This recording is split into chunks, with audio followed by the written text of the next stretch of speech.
myself are in person, and the other 4 board members are appearing telephonically and have identified themselves. And we have present 2 new commissioners, and I'd like them to introduce themselves and say a few things, so we'll start with you. Thank you so much. I'm Katie McCallum, and I will be serving on the new Ethics Commission. I'm really looking forward to being here, and I thank you. And this transition process should be very helpful. Good morning. My name is Ann Jacobs. I'm an attorney. I've been appointed by Senator Schilling to the Elections Commission. I'm honored to have received that appointment and looking forward to working within this August group. Okay, thank you very much, and welcome aboard.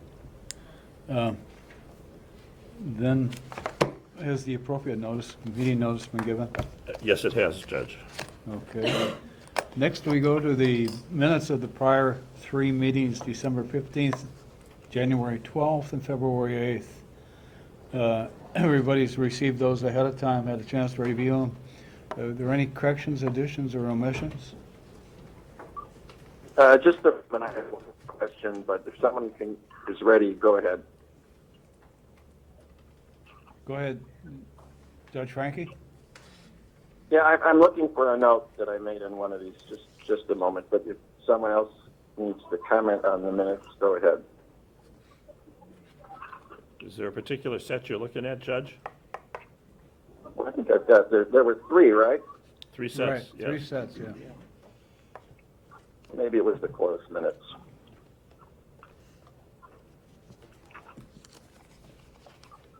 No, nothing on the minutes. Okay, is there a motion? This is Mannion. I'll move that they be approved. Second? I will second that motion, Frankie. We've already given the second to Judge Leinenweber. Okay. And all those in favor say aye. Aye. Aye. Those opposed? And the motion carries. Next, we have personal appearances. Are there any? We have not received any slips for personal appearances. This has got to be a first. Yeah, just about. I'm looking to see who's sitting out there.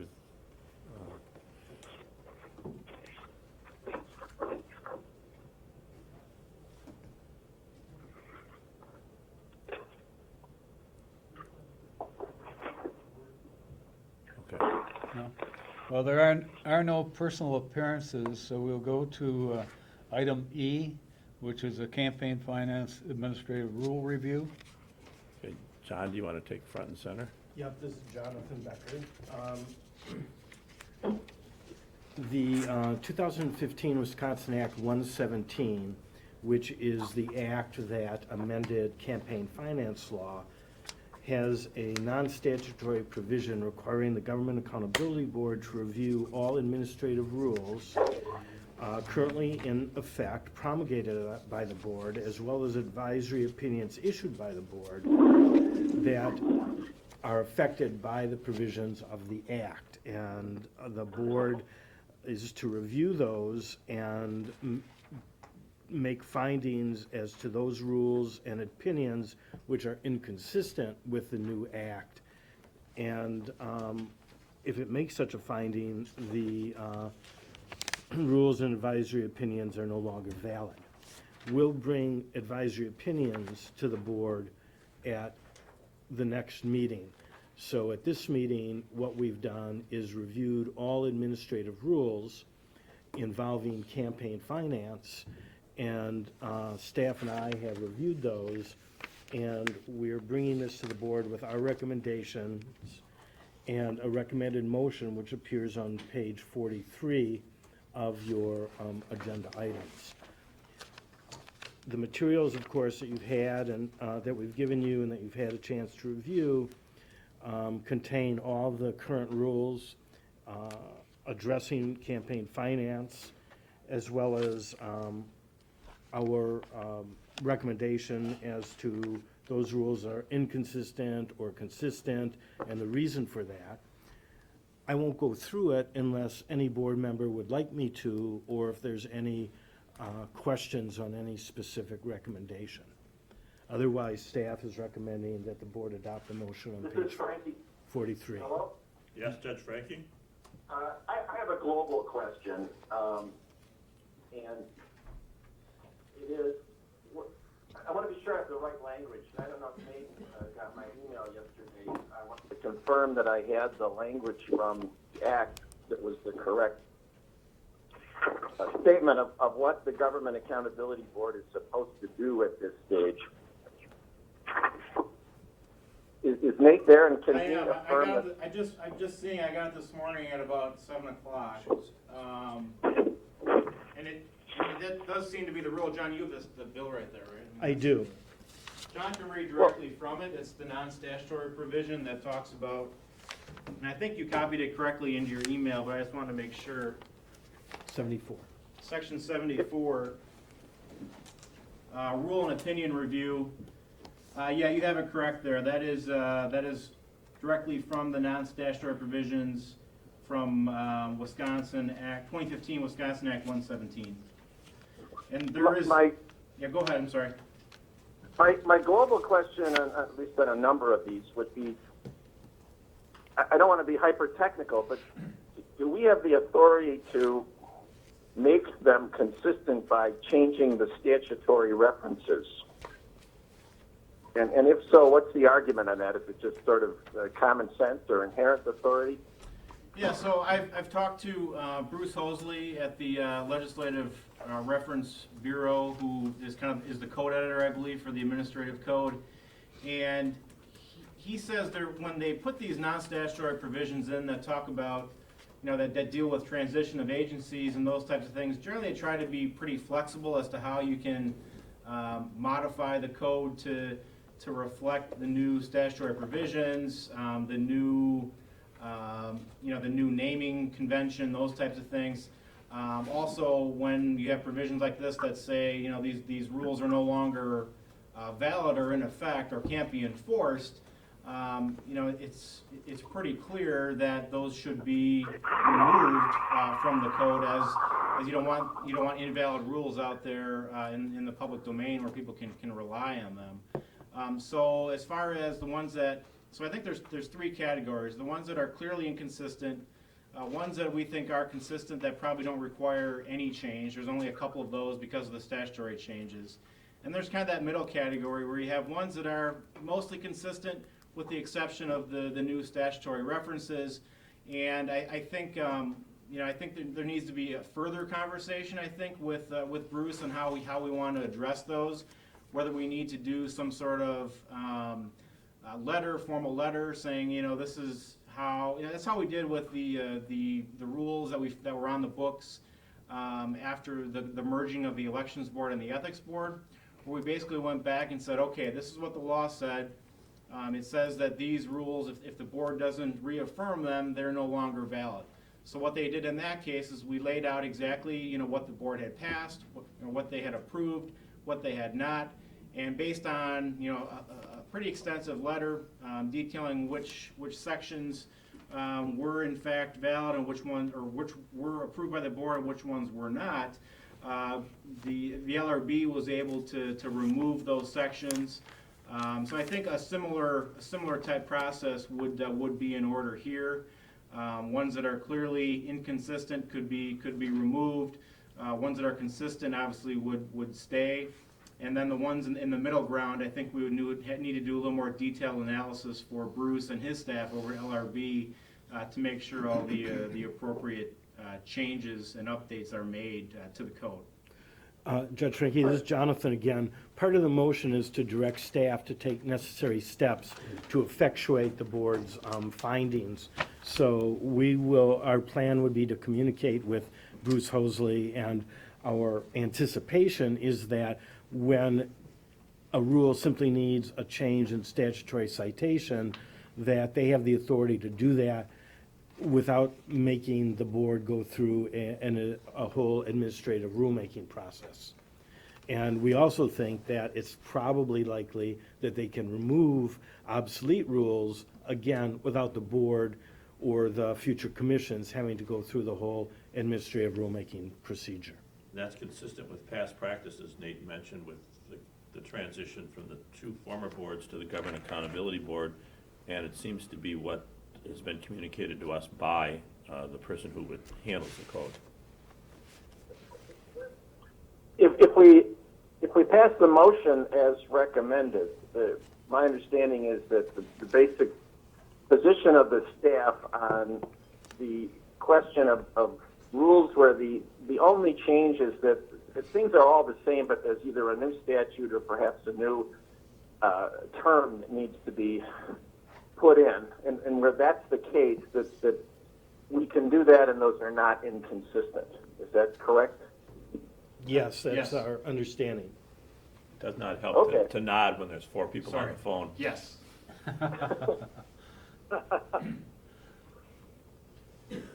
I don't think I have a problem with that. I just wanted to be clear that that would be what we would be doing. And it seems to make sense to me, and it doesn't maybe address some of the other issues of consistency or not. And one of those other issues is where one part of the existing regulation is inconsistent, but another subsection is not. And I'm not sure that exactly how the staff has been applying that, but it seemed like, at least in some instances, if something was inconsistent, the whole regulation was. Well, I think that might be a decision for the revisor. I guess he's not called the revisor anymore. Code but- editor, I think but- is his title. But the code editor, Bruce Hosley, to make whether, if the board finds part of a rule inconsistent and part not consistent, can he simply take the consistent part and renumber it? Or under this non-statutory provision, does that invalidate the whole of the rule? It's unclear from the body of the act itself. And obviously, there's lots of room for promulgation of new rules or amended rules, but that is a long, as the board knows, a long process. And I think the board ultimately has to make the decision whether it wants to be the one to start that process or leave that decision to the new commission. Well, one of the things that jumped out at me when I was going through this section was that in terms of rulemaking, we had to, it was changed and the governor had to approve, and we had to get the permission of the governor's office to promulgate any rule and probably amend any Yes. existing rule, and also to reflect if there was any economic impact. And I'm wondering if we should just formally request through our director here, the governor's office, to say that's not applicable here.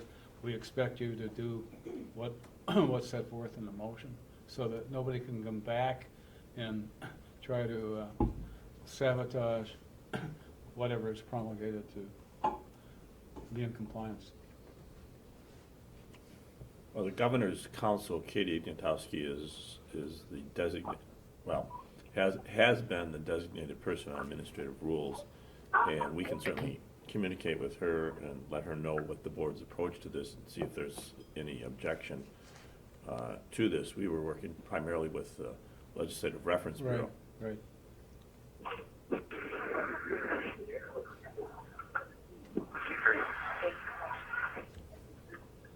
As to any further discussion on this section? On the administrative rules? This is Judge Frankie. Not because we're lazy, but certainly as much as possible ought to be decided by the board that's going to go forward.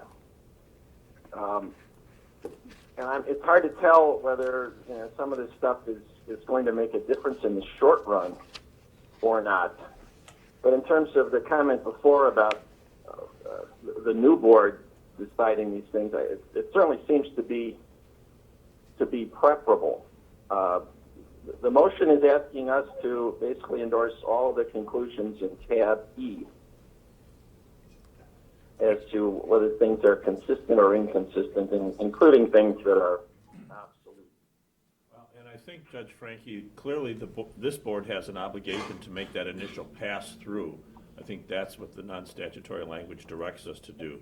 But as you move forward to develop new rules, that would rest with the new commission as they apply the provisions of the new statutes. In fact, Judge Frankie, the non-statutory provision does refer to the Government Accountability Board. Oh. And in the very next section, it says, and if the other bill which creates the two new commissions comes into law, the Legislative Reference Bureau shall change in the statutes the term Government Accountability Board to Ethics Commission or Elections Commission. And they did not say that with respect to this provision, which is non-statutory. So we read this as being as evincing the legislative intent for this board to make this initial determination, and not to wait. I completely agree. And there was a comment earlier, I think it was John, about the certain things that the next board would be doing, and I wanted to be sure that this motion wasn't going beyond what the legislature assigned to us, and I don't think it does. Do I have a motion? So moved. I'll make a motion, this is Volkey, I'll make a motion that we follow the recommendation of the staff in the form of the motion that they put on the bottom of page 43. Okay. All right.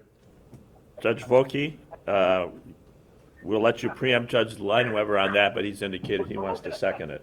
Sure. Okay, it's been moved and seconded. Any further discussion? All those in favor say aye. Aye. Those opposed? Aye. Those opposed? The motion carries. We go to item F, valid access document issues.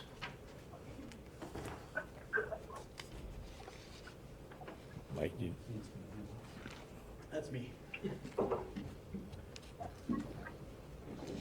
So, Good morning, this is Nate again. I've got the next three items, so the big item there and then the three sub-items underneath.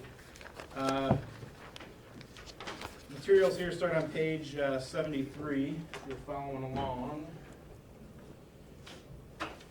The first one deals with a staff guidance document that we're proposing. The history of this is that every election cycle, we try to provide local filing officers as well as our staff for reviewing nomination papers. We provide them with a kind of a guidance document that provides an overview of the common challenges that pop up to nomination papers. The challenges vary, whether they're challenging pieces of information in the header of the nomination paper, or whether it challenges actual individual signatures on the nomination papers. Then you also have the circulator. They have to fill out a certification, and that can be a subject of challenge as well. So for purposes of the first kind of sub-item here, what we did is, me and Mike talked about a guidance document that could be useful and more applicable across both partisan and nonpartisan elections, because the statutory citations change, and every time there's a new election for partisan or nonpartisan, we have to redo the memo and update it and those types of things. So we were thinking, maybe we could just do kind of a standalone guidance document that could be posted on the website. We could send it along as a communication to our clerks and other filing officers across the state. So what I kind of did is I adapted the memos that we have done in the past and put together the document starting on page 74. It goes from 74 all the way to page 81. And page 74 basically just gives, this is pretty much lifted right from the memorandum, took a little bit of the extraneous stuff out, and talks about challenges. And then we jump right into the actual common challenges that we see, and we also see when we review local ballot access decisions of clerks and other filing officers. So I guess what we're kind of looking for is one, approval from the board that we can go out and kind of publish this standalone document and provide it to those filing officers and other parties and candidates, but also to look at the actual content of some of these challenges, where we summarize what our common practices have been and the analysis that goes along with analyzing those challenges, and make sure that the board is still on board, I suppose, with what the decisions of the staff have been in the past and what the board has seen in either challenges that come to them, or in the Section 506 challenges with the local ballot access complaints that we receive when we review local filing officer decisions that the board and the chair have signed off on in the past when we do those. So I don't need to, I can't go through every single one if you like. A couple of the ones I just wanted to point out that kind of came up this last spring, that so on page 75, 1B, the election date. So this is one that, we have candidates that just fail to list the election that they are running for, so the date of the election that they're running for. And what we have typically done in the past, when it's completely missing and there's no date, we've struck those pages. When there is an error in the date or partial date, if we can determine that the people that signed the page weren't confused by when the election was coming up, the board has in the past allowed and found substantial compliance with the requirement in some of those situations. But in instances where the date has been completely missing, we've been pretty consistent on the fact that we strike those pages, and any signatures on those pages do not count. And that one came up, and I believe the mayor of, I don't know if it was the mayor, but one of the school district 506 challenges, and it's come up a couple times in the last couple cycles. So we wanted to point that out, that it is a common issue, and we've been applying that and see if the board had any issue with that policy. The other one, I guess, is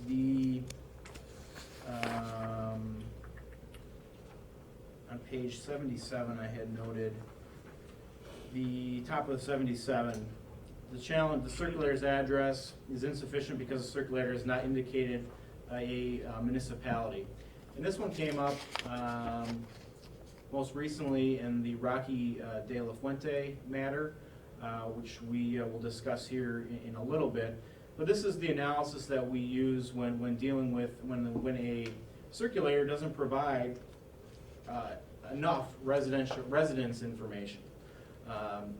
And what we've said is they need to at least provide the name of the municipality which the circulator resides, and if they have a street number and street name that completes the residence requirement of the circulator.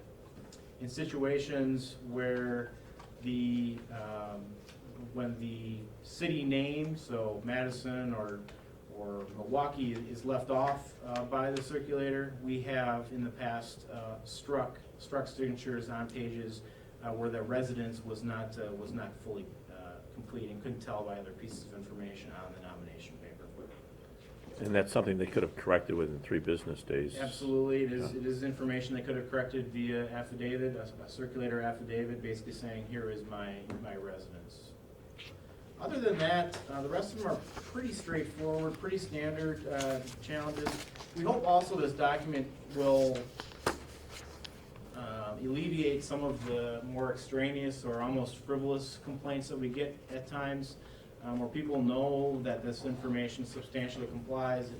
It squarely fits within prior analysis. There's no question as to the requirement, but challenges are filed anyway. We're hoping that providing a document like that will cut down on some of those extra complaints and extra challenges.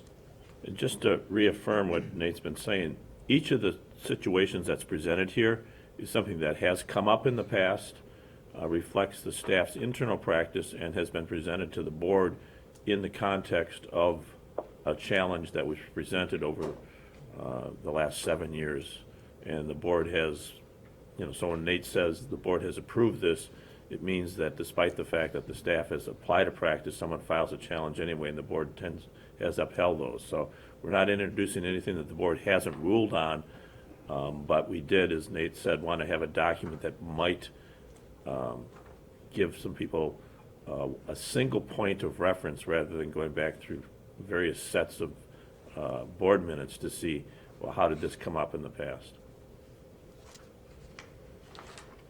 If there aren't any questions, there is a recommended motion on the bottom of page 73 related to this standalone document, and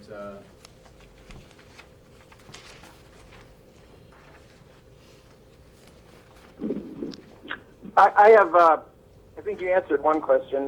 When it says that the board has dealt with this before, that covers the whole 7-year period of the current board's activities?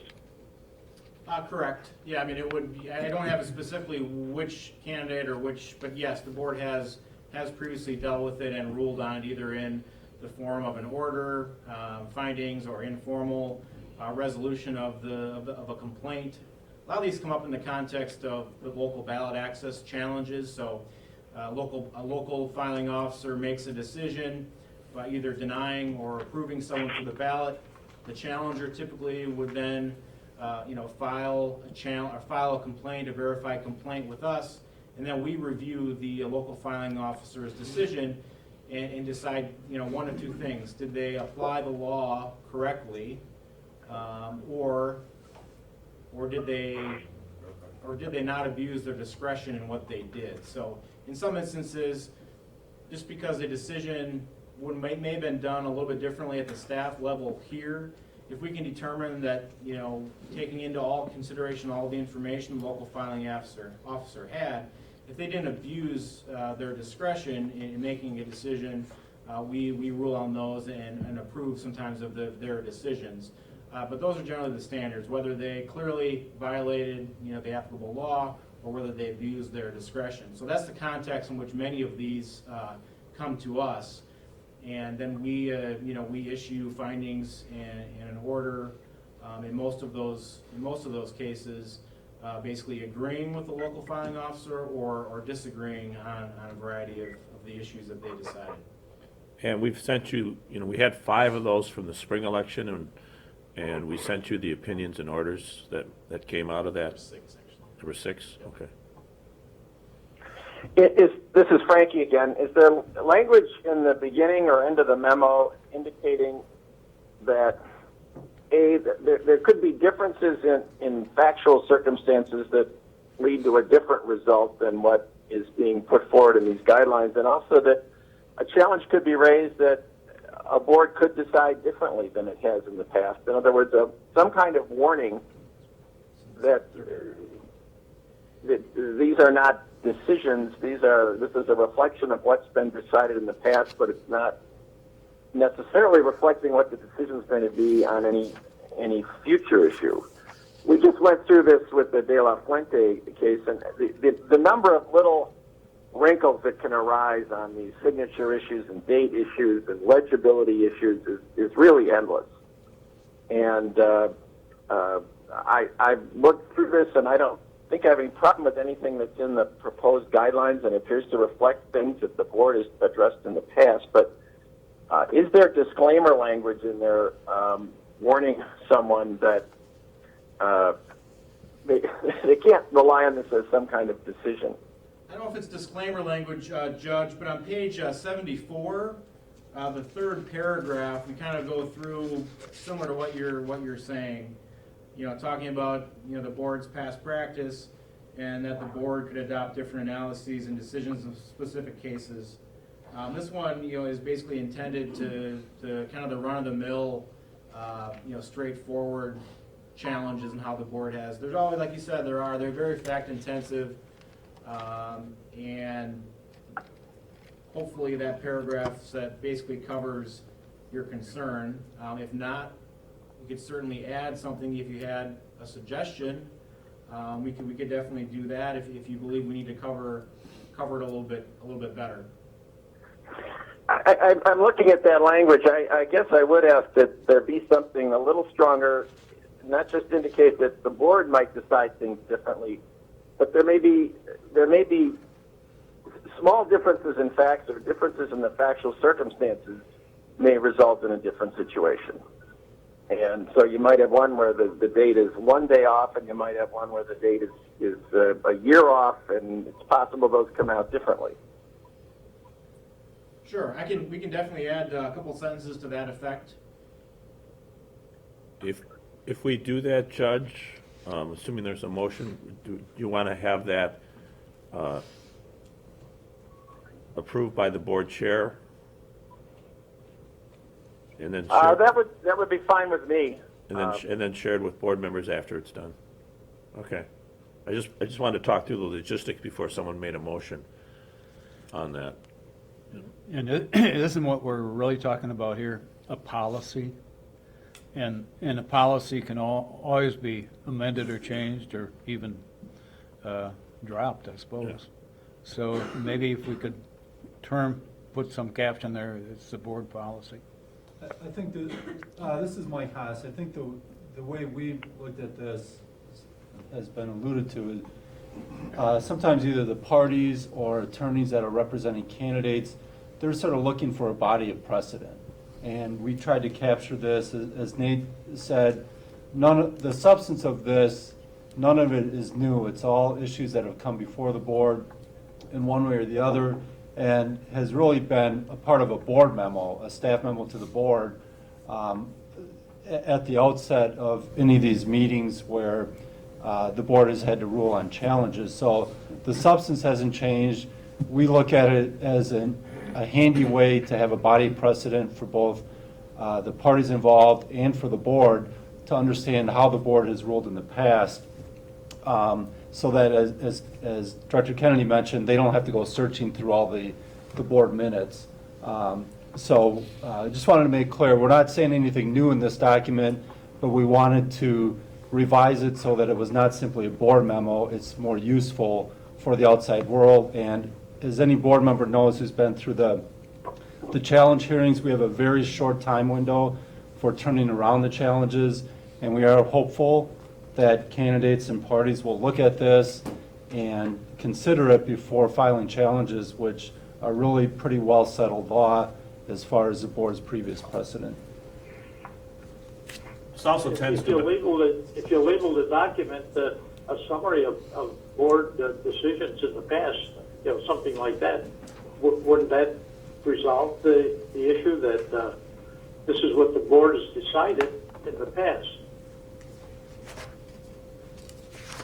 Sure. Yes, well, we can definitely make that change, or if you want that as a title, we can definitely consider that and change it.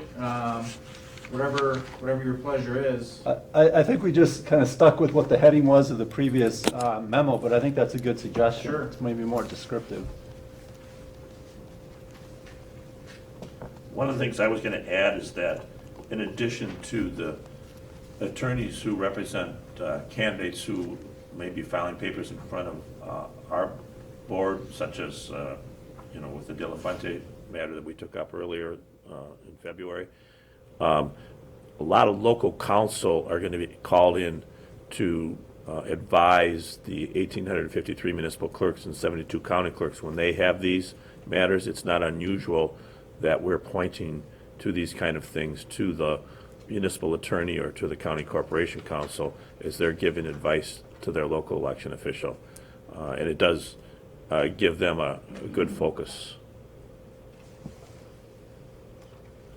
This is Frankie again. The more I think about it, I guess I would like to see whatever warning or disclaimer language there is. The stuff that's already in there in that third paragraph and whatever's going to be added, be offset or in a box or a different font or type so that at some point right in the beginning, a reader doesn't misunderstand the scope and purpose of this document. I think it's very helpful. I'm not objecting to it all. I just want it to be clear to the user that there are limitations.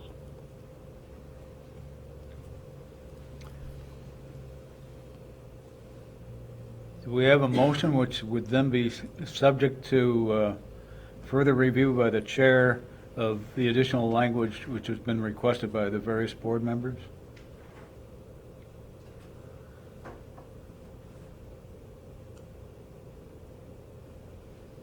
Are you asking for a separate motion on that?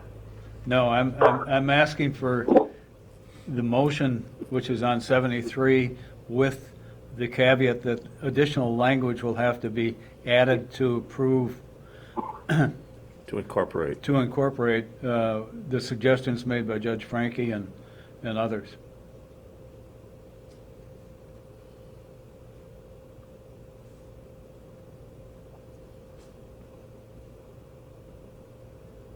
I will make that motion. Okay, Judge Frankie, is there a second? Well, I can second it. Judge Freilich, we're giving you credit. Okay. Any further discussion? All those in favor, say aye. Aye. Aye. Aye. Those opposed? Motion carries unanimously. I'll work on that additional language, depending on the meeting gets done today, either today or first thing tomorrow, and get that to Judge Mannion.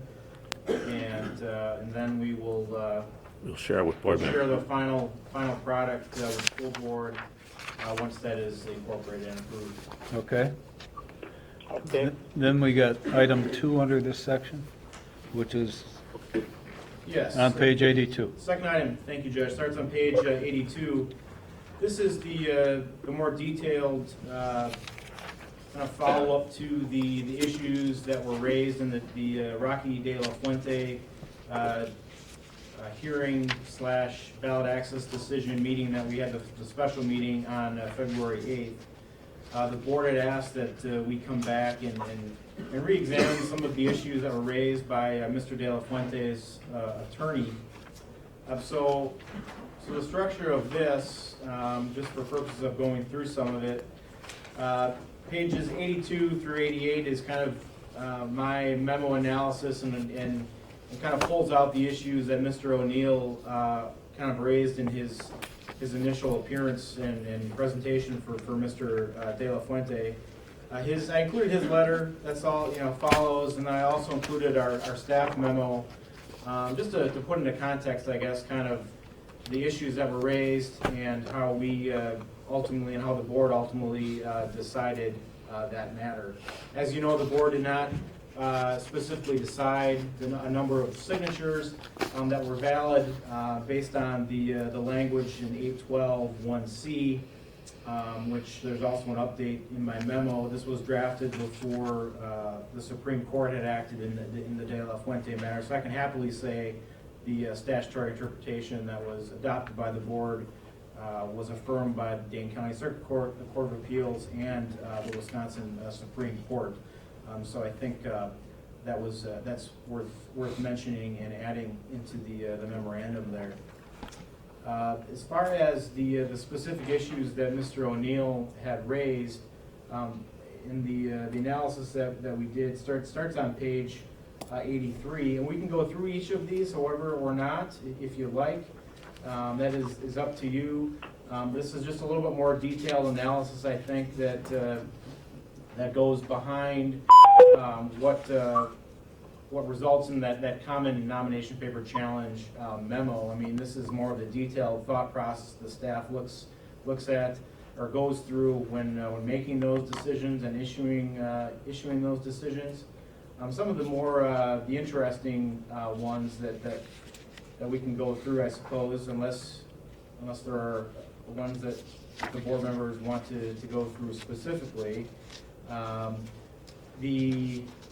guess the first one is the one that Mr. O'Neill believed would have put back or into his candidate's total of valid signatures the most, thinking that the circulator did not need to provide the name of the municipality in which they lived. And our analysis there is looking at the language of 840 sub 2, where it says the circulator is to state his or her residence with street and number, if any.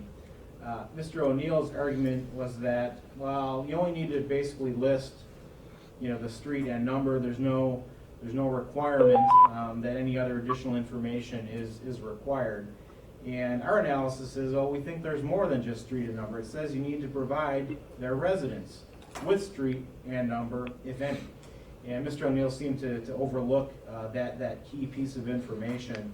And our analysis is that if you took Mr. O'Neill's line there, that all you need is a street number and street name, you could have situations where the circulator lives on, I use the example of 10 Main Street. Well, there's probably 110 Main Streets in Wisconsin or any other state where these circulators could be for. So I think we analyze that there needs to be, the minimum here is there needs to be at least the city, the name of the city, the town, or the village that the circulator resides in addition to the street and number. So that's the analysis that we use, and that's how we have applied it in the past.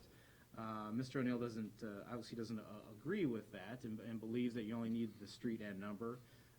And this section would, if you would take Mr. O'Neill's analysis, yeah, it would have, put a lot of signatures, I think, back into Mr. De La Fuente's total.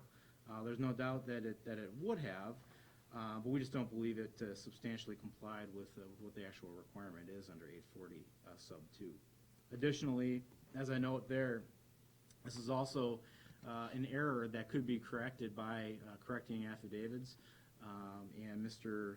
De La Fuente did not file any timely correcting affidavits for any of his nomination papers. So there was the opportunity for him to correct it and did not. So that's how we came out on that. That's the analysis of that issue.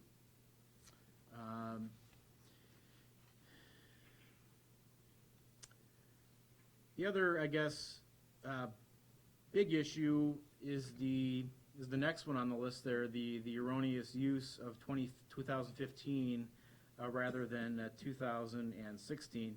The top of page 84, I pulled out from the staff's kind of manual on reviewing nomination papers. There's always an addendum that goes with the packet of information that the staff looks at when we review a set of nomination papers. When you have date issues on nomination papers, these are the standards that are used. The first set there at the top of 84 favor counting the signature. The ones at the next kind of bulleted paragraph, those are situations in which those signatures are not counted. It's a pretty, in our estimation, it's a pretty limited scenario in which we don't count signatures that have date issues. We're very, very, I guess, liberal in our interpretation of the dates, because you can bracket information. So, for example, and maybe this is getting a little too technical, but if you have a valid date, the first signature has a valid date, and the last signature has a valid date, information in between, if it's illegible or incomplete, you can bracket, meaning you can make those dates valid based on information that can be bracketed in between two good valid signatures. And that's a process that is used. So if you ever look at nomination papers, you'll see the staff marks them all up. You have these, they look like brackets, where you have a valid signature, some questionable signatures because of missing dates or illegible dates, and then another valid signature because the date is correct. You'll see that bracket, and all those signatures in between are generally counted if otherwise valid. So that is a process that counts a lot of signatures that have potential date issues. When the date is clearly wrong, and this is the scenario that Mr. O'Neill was presenting, where the date is just clearly wrong. So you have someone that has listed a date with, it's legible, it has a day, a year, and a month, and they're all legible, and it's just clearly wrong. Those are scenarios when we believe the statute requires that you would strike that signature. And that's the situation that Mr. O'Neill was arguing, that no, you shouldn't be striking those even if the date is clearly wrong. You should be able to bracket those dates or those signatures if signatures above or signatures below were valid. And the policy in the past, and the board has approved of that in the past, is that in those situations bracketing is just not available, and you can't exclude this exclude the clearly wrong date, just because a couple above and a couple below were valid. It's a fine line, there's no doubt about it, but that is the line that has been drawn in the past and has been approved. And this, again, I think these first two categories were the bulk of the signatures that Mr. O'Neill thought should have been put into the valid column for Mr. De La Fuente. And when the board staff did the review, struck a fair amount of signatures because of these issues. And again, these could have been corrected by affidavit. There were no affidavits timely filed by Mr. De La Fuente, and they were struck. This is Frankie. I think we're getting a lot of paper or some banging noise on a microphone. I was having trouble hearing a moment ago. But with respect to a date that is clearly wrong, I realize that could be a difficult line to draw, but there are instances where the date is just simply the wrong year, clearly wrong. What is the rationale for not accepting that and making that change and requiring someone to file an affidavit? Yeah, I think the rationale is that in most instances you could bracket signatures that have dates that are illegible or incomplete if you can tell that they were probably signed within the allowable period. In situations where you have a clearly wrong date, in the past, the rationale is you can't bracket, you can't correct a clearly wrong date by bracketing it with valid dates. That's essentially what the rationale has been. And maybe that changes. Maybe the board doesn't agree with that decision, but that is what the manual, the parameters that the staff uses when looking at those dates. That you can't bracket the clearly invalid or incorrect date between two valid dates. So if the circulator dates it in 2012, and all of the signers are 2012, and in the middle somebody writes 2011, that would be invalid under this interpretation. If the valid period was 2012 and that one signature was valid was 2011 and it was clearly wrong, it was legible, it was just a wrong date, that one signature, yes, under this would be, in the past practice of the board staff, yes, that signature would be struck. We also may have, we may have a situation where the incorrect part of the date outside the window is the month and not the year. So if the circulation period started in December and you have a signature in the middle of the page that had a date of October or November, we would strike that even though all the other signatures on the page were within the allowable period. And so it gets difficult to assume that the person just made a mistake. And even if they made a mistake, it's something that can be corrected, and the candidate's responsible for making sure that the information on the page is accurate. We have that, principle, also the substantial compliance principle, but Nate's right. In the past, our practice has been to strike that signature if the date is complete, but it's outside the circulation period.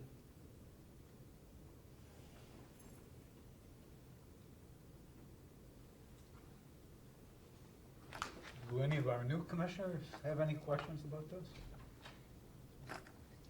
Ms. Jacobs? No. No? Okay.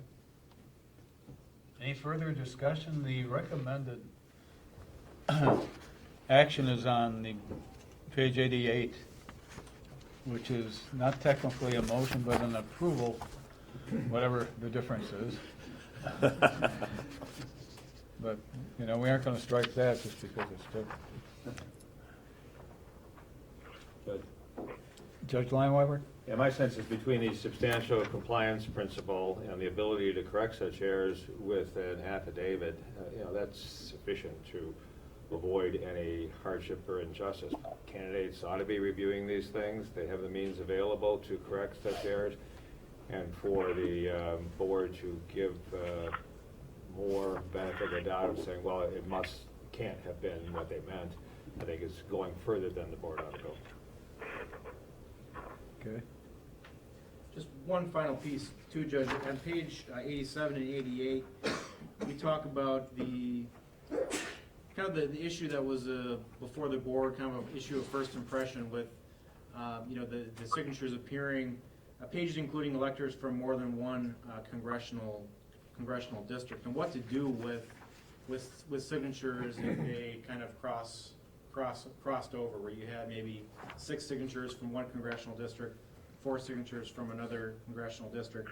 And the statutory language, in 812 1C is pretty clear that the signatures, all signatures should be from the, collected on a page should be from the same congressional district. At the top of 88, while we don't necessarily need a formal vote or acceptance, of any, we would like some guidance, I think, to be able to give future candidates, if this, it's a pretty rare situation, but it's the second time that has occurred. We would like to be able to provide candidates in the future, what happens if they have signatures on a nomination paper from multiple congressional districts. If the board would like to say or rule or vote on what they believe the proper interpretation or treatment of those signatures would be. That would be helpful, and that discussion is top of page 88, right before the conclusion and kind of the recommended board action on this item. Just for clarification, the Supreme Court never approved this.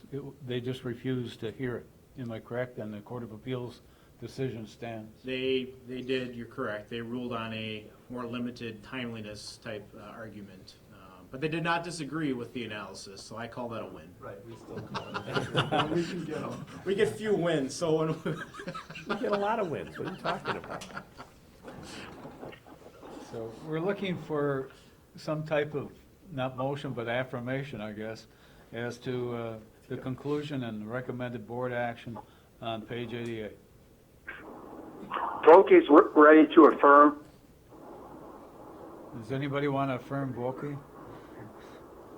That's a bad question to ask. I know it. That's why I put it that way. All right, Judge Mannion, we've got you down.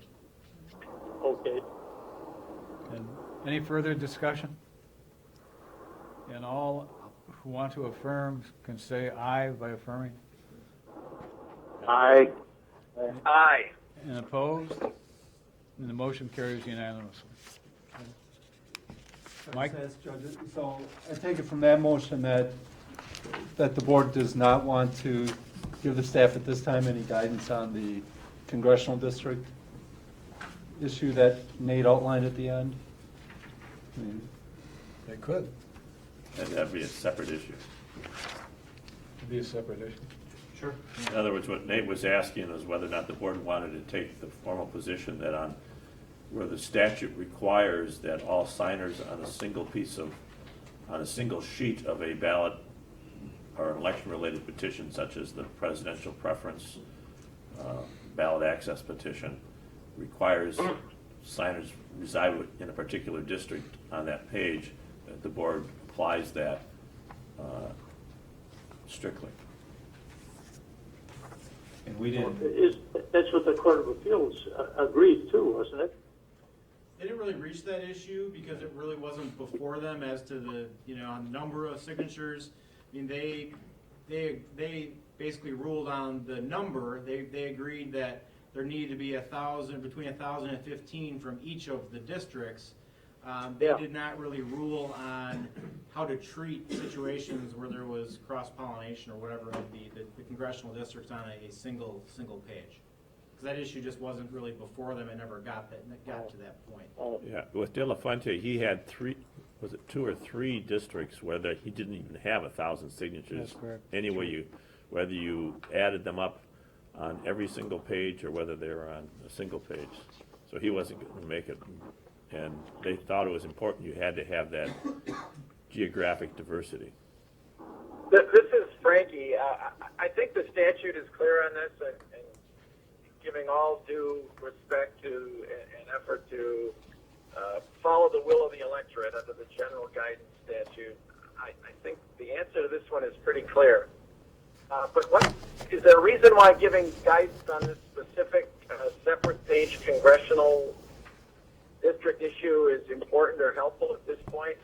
Well, in 2020, when the Elections Commission, if it still exists then, has to wrestle with this, it will have a body of law that says, yes, the practice that's been in place for years is what we will rely on. Well, it would also be, I mean, we may get a question from a similar presidential candidate who's circulating these election petitions, who may want guidance from the staff, and it's always more helpful for the staff to be able to say, this is what the body determined, rather than it's up in the air and we'll let you know after the petition has been filed. Now, this is a rare case, but... This is Frankie. If we were to rule today or make some recommended ruling that the statute means what it says, is that each page it has to include electors only from one congressional district, I think we also need to specifically address the remedy for a violation of that, and whether the whole page is then invalid, or you can take the majority signatures for a congressional district and use those.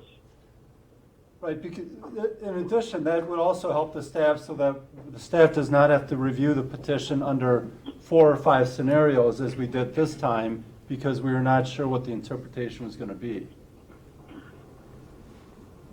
Is the congressional district number on the nomination paper?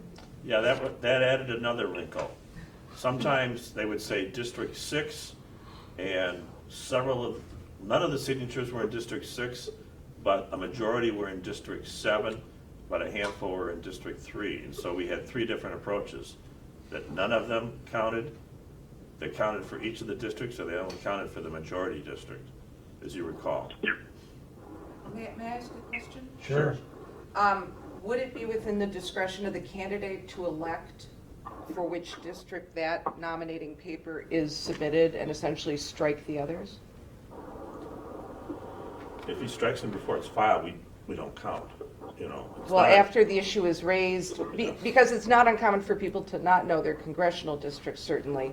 And, there are some districts, certainly in the larger municipalities, where different sides of the street are in different congressional districts. If it's raised to the candidate, do they have the option of electing for which district that would go, or alternatively simply striking the offending signatures? This round, they did not really have that option, because I don't think they really knew what they had, it seemed because you had so much, the header had the congressional districts, like Kevin explained, you had signatures from all over the place on various, I think that could be an option. I don't know how administratively how that would work. I think it would need to be done prior to them submitting the petition.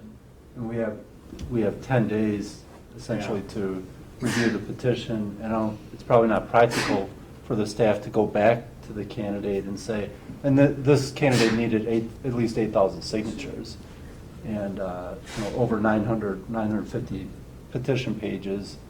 It could be pretty difficult to sit down with the candidate in the middle of that process and say, where do you want these signatures to go?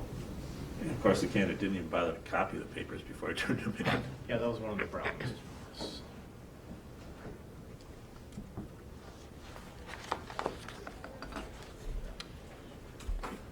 Board can always punt till 2020.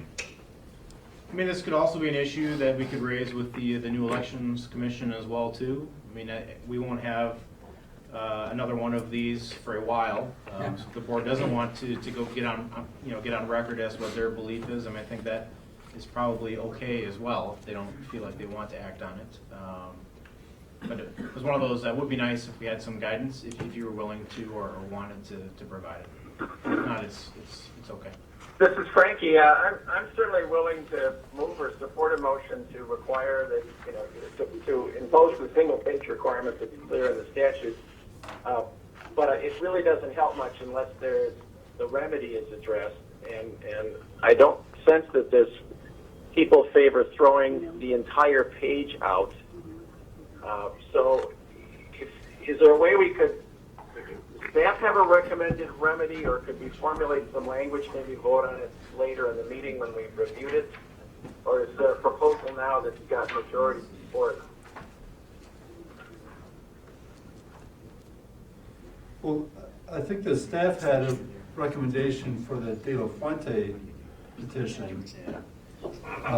That might have been interpretation C. If you remember, we had the A, B, C, D, E options in the memorandum talking about how we evaluated. I think that's probably option C, where you count the majority. The issue with that one is if you have a tie, so you have 3 and 3, what do you do? But I think C is probably the closest one that you're describing, Judge Frankie. And that's on page 105 of the packet. Did we endorse a remedy? I seem to remember discussing a hybrid remedy the last meeting. It was brought up, there were no final decisions on it, because again, the issue was more narrow and was easy to rule on that, I believe, based on a common sense reading of 812 1C.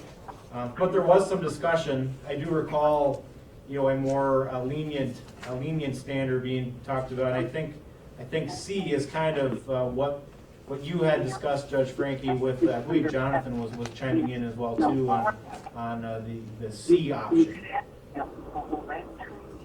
Did I send in by email a recommended language on this at the last meeting that proposed that basically you interpret it to be the most helpful to the candidate in terms of you get a majority, that would carry the day unless you need to apply it to a congressional district that's short. And then you take 1 or 2 signatures if it helped the congressional district that needed the signatures, even though there might be 7 for a congressional district that did not need the signatures. Do you remember that discussion? Yes. I do, vaguely. I don't I remember the thought there was. language. I'm not sure there was ever any language put to that, because I think it was a difficult thing. It was kind of like, we compared it to the ranked choice voting, where you allocate votes to the second or third choice sometimes to make sure that people get a majority. I think my question, this is Frank again, the question then was whether that's too big a burden on the staff to essentially require that the staff figure out what signatures on this particular page could survive that would most help the candidate. And if it's not too much of a burden on the staff, then I think that ought to be the remedy.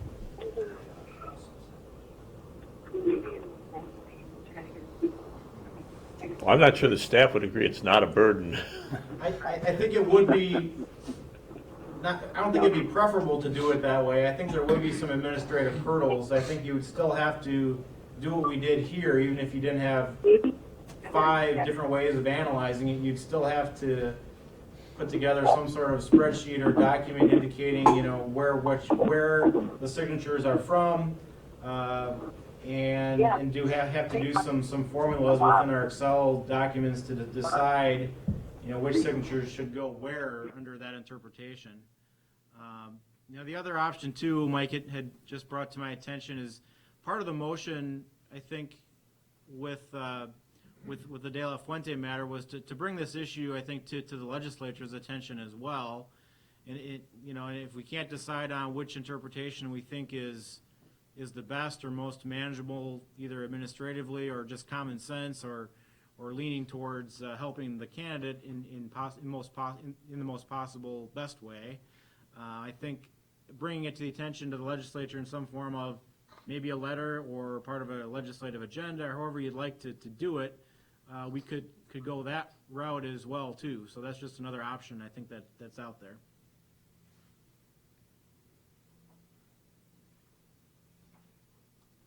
Judge Frankie had actually suggested that in the February 8th meeting, bringing this to the attention of the legislature. So that's another option, given that hopefully it could be resolved within 4 years.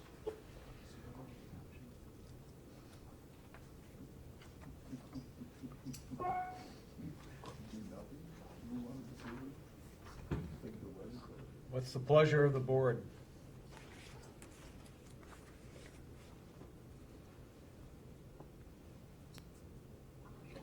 Well, unlike the court, which doesn't reach issues that it doesn't have to reach, until it Right. has to reach them, this board is more policy setting, guidance giving, and so it's kind of a different role. But we really don't have an awful lot of guidance beyond as to where we ought to go with that, based on prior precedent or, the idea that suggested that the board staff during this 10-day window ought to mix and match and decide where it can allocate those signatures that most benefit the candidate, I think is going way beyond what the board or staff ought to be doing. And again, ought to be the responsibility of the candidate and the circulators to get it right the first time. Since we're essentially having to come up with what we think might be the best idea, and there's no immediate need to do that, my suggestion is punt. Either to the next, the commission coming in, or to the legislature. But I like the legislative idea the best. Is the staff recommending interpretation C on page 105? Is that what I understood? I believe that's what the discussion was amongst the board members, the kind of the compromise position of C. I believe our initial interpretation, and we believe the most defensible given the statutory language, I believe we recommended, what did we recommend? A, right? Right. A, If they mixed, none of them counted. correct. It was a very more strict interpretation. The board wanted to be nicer than the staff. Oh.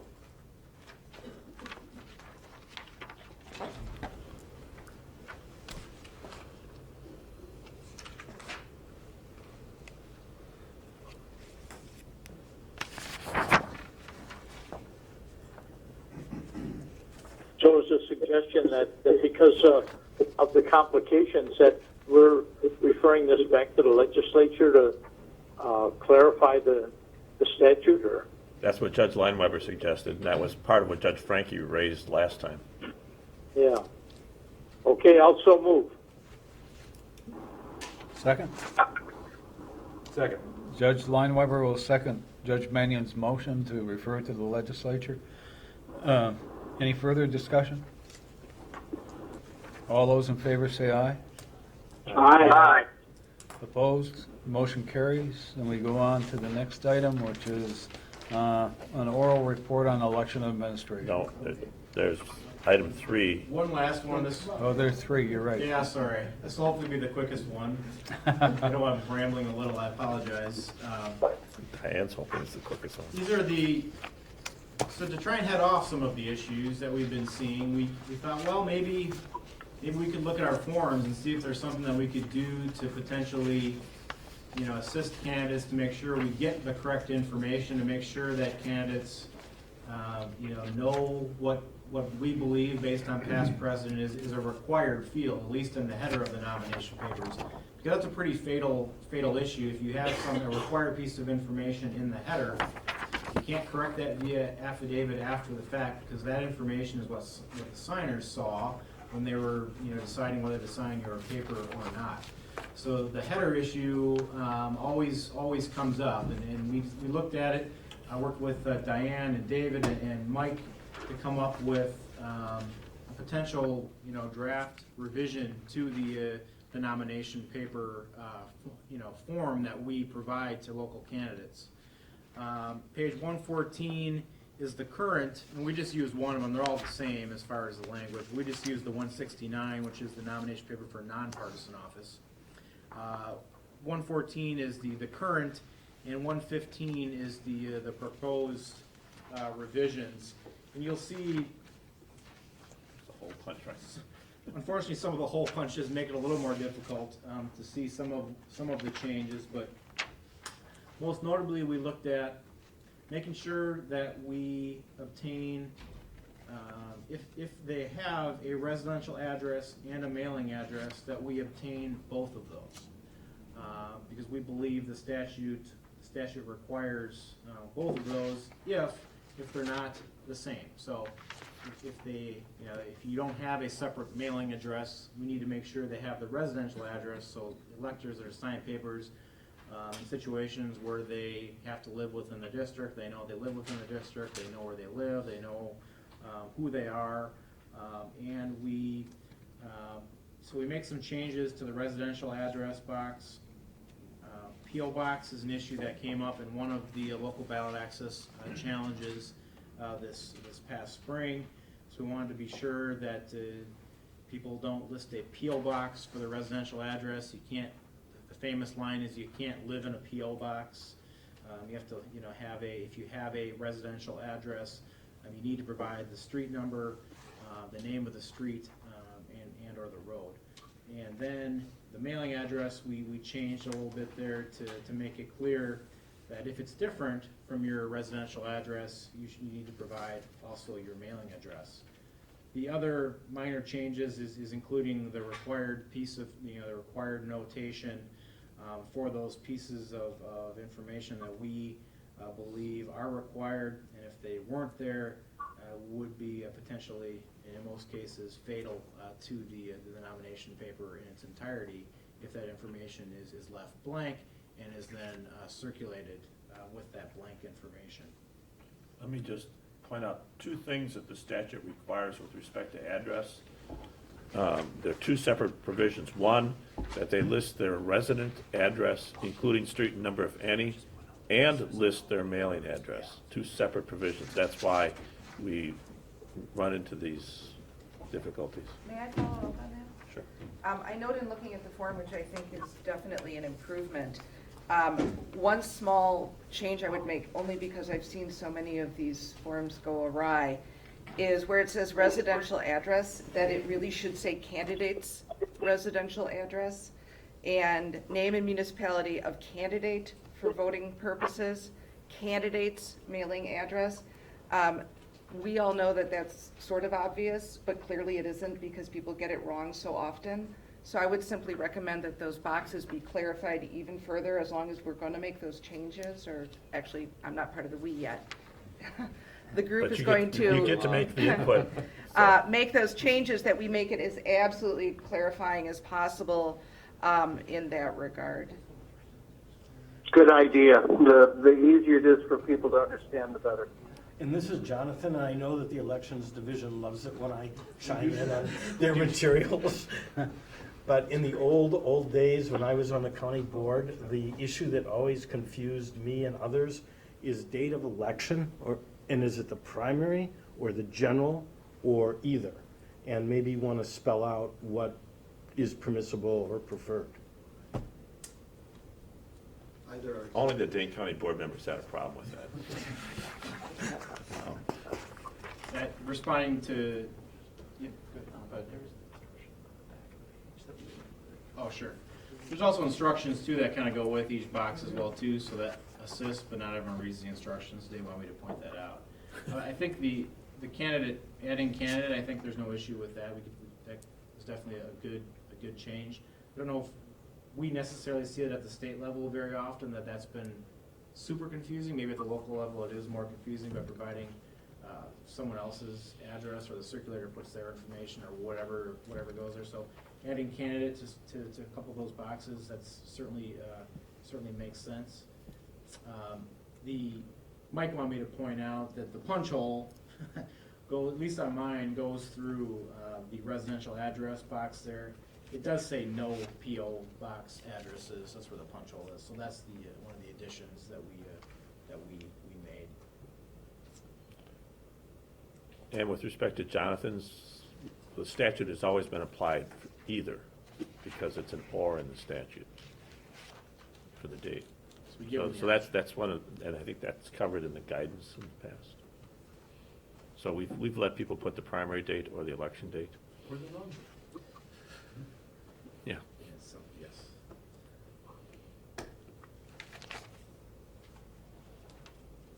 Did you have something, Judge? Covered it. Covered it, okay. If there's no additional questions, there were two motions, recommended motions on the bottom of page 113.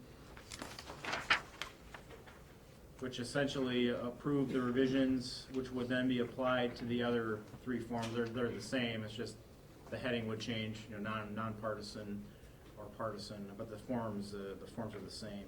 And then also, once the changes are made, we would just update the instructions to reflect the changes of the form. Those are the two recommended motions on 113.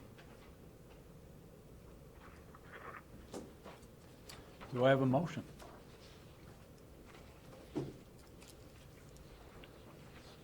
This is Mannion, I'll make the motion. Judge Lightenheimer, I see your hand for a second. Sure. Second. Okay, it's been motioned and seconded. Any further discussion? Then as to the two recommended motions, we'll just have one vote. On the bottom of page 113, all those in favor say aye. Before you vote, Aye. We can always vote again. I just wanted to clarify whether Commissioner Jacobs' recommendation is included in this motion? It is. Okay. Say it Okay. again. So all those in favor say aye again. Aye. Aye. Aye. Opposed? The motion carries, and we go on to now the oral presentation on election administration.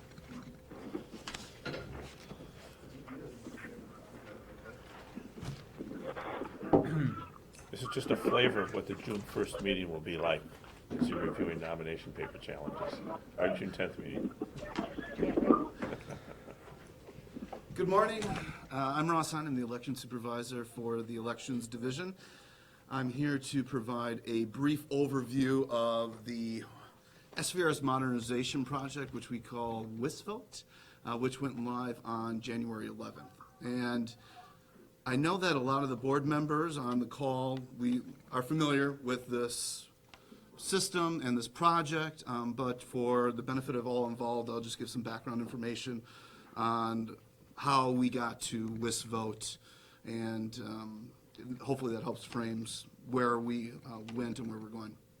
So the 2002 Help America Vote Act mandated that all states create a centralized statewide database to house all. Please get closer to the mic, I'm having a hard time hearing you. That one's not going to do Second. I have never heard that people have a hard time hearing me, so that's usually a first.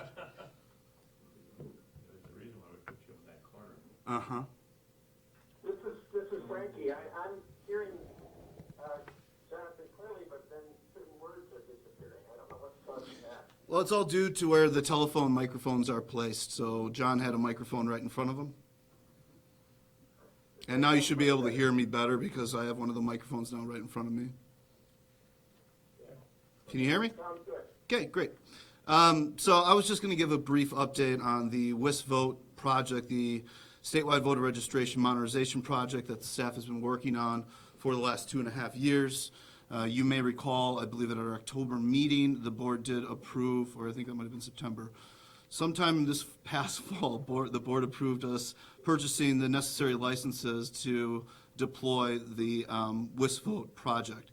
Staff has been working tirelessly since the deployment and leading up to the deployment to train our users throughout the state on the new functionalities and getting set up for the February 16th primary. There are close to 2,000 users, and the system, although we believe it is more usable and intuitive, is certainly much different than the previous SVRS system. And so staff has put a lot of extra time, and I have to thank our Wisconsin municipal and county clerks throughout the state for the level of patience and understanding through this IT project. As anybody knows, IT projects are challenging, especially the scope of this IT project, seeing the level of complexities with the statewide voter registration system, but I am happy to report that it was deployed on time and actually under budget, which not many IT projects can usually say. So leading up to the WISVOTE deployment, you need to know what SVRS did. And as I stated, the Help America Vote Act of 2002, the federal act required all states to create a centralized statewide database to house all voters within the state. And 2005, 2006 is when the state of Wisconsin rolled out the statewide voter registration system, which we refer to as SVRS. And it's much more complex than just a database of registered voters. It is essentially the backbone of election administration. It starts with the candidate registration process through tracking nomination papers, to providing certified lists to our municipal and county clerks to print ballots, to setting up the election, to setting up the reporting unit plans, and then to housing the voters, which goes through the registration process, to printing the poll books, to post-election, to certifying the election, to collecting data statistics, and handling numerous data requests. The system is very complex in that it interfaces directly with the Department of Transportation to validate certain data information. It houses, or it interfaces directly with the Department of Health Services, their vital records, to verify that when somebody dies in the state of Wisconsin, that they are inactivated in the statewide voter registration system, in addition to interfacing directly with the Department of Corrections to ensure that individuals that are convicted felons that are still on probation or parole are ineligible to vote, and that they do not show up on any poll book, and that after each election that we conduct a post-election audit to ensure that no convicted felon ineligible to vote indeed has done so. So that's just to give you a general flavor and to get into the complexities of how WisVote, which is essentially version 2 of SVRS, built off of that. We developed this entire system using in-house IT contractors, using our in-house business expertise. This was not something that was contracted out through another company, and there were certainly many benefits, one of which was the intellectual knowledge or institutional knowledge that many of our team members had throughout the project. Many of them started working on the SVRS project when it was deployed in 2005. So over the past decade, there was a lot of information that was learned and how we wanted to make the system more usable. SVRS certainly had many benefits. It was something we relied on, but it was also clunky. It was very expensive to maintain. And when we took this to the board last fall, we explained that moving to the WisVote system, the modernized SVRS system, which we call WisVote, would lead to reduced costs for housing, for infrastructure.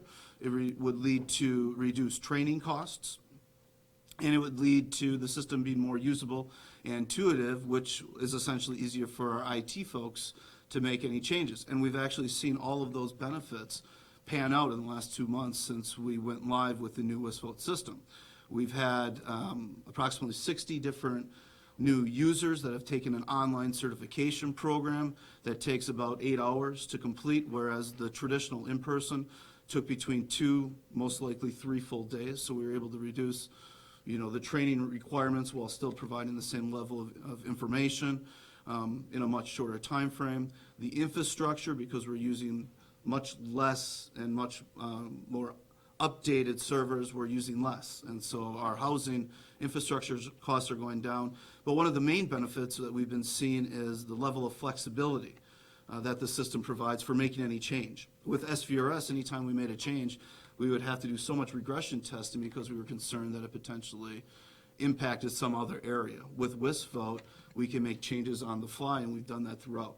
So I apologize for all the background information, but that was necessary to understand where we are today. So again, we deployed the new WisVote system on January 11th. It was a culmination of over 2.5 years of conceptualizing what we wanted WisVote to be, and about 1.5 years of development, testing, clerk testing, and creating training materials. For the February 16th election, that was the first election we used the new system. To say the least, there were numerous challenges and problems that were identified. But again, with the WisVote system, many of those changes have already been implemented.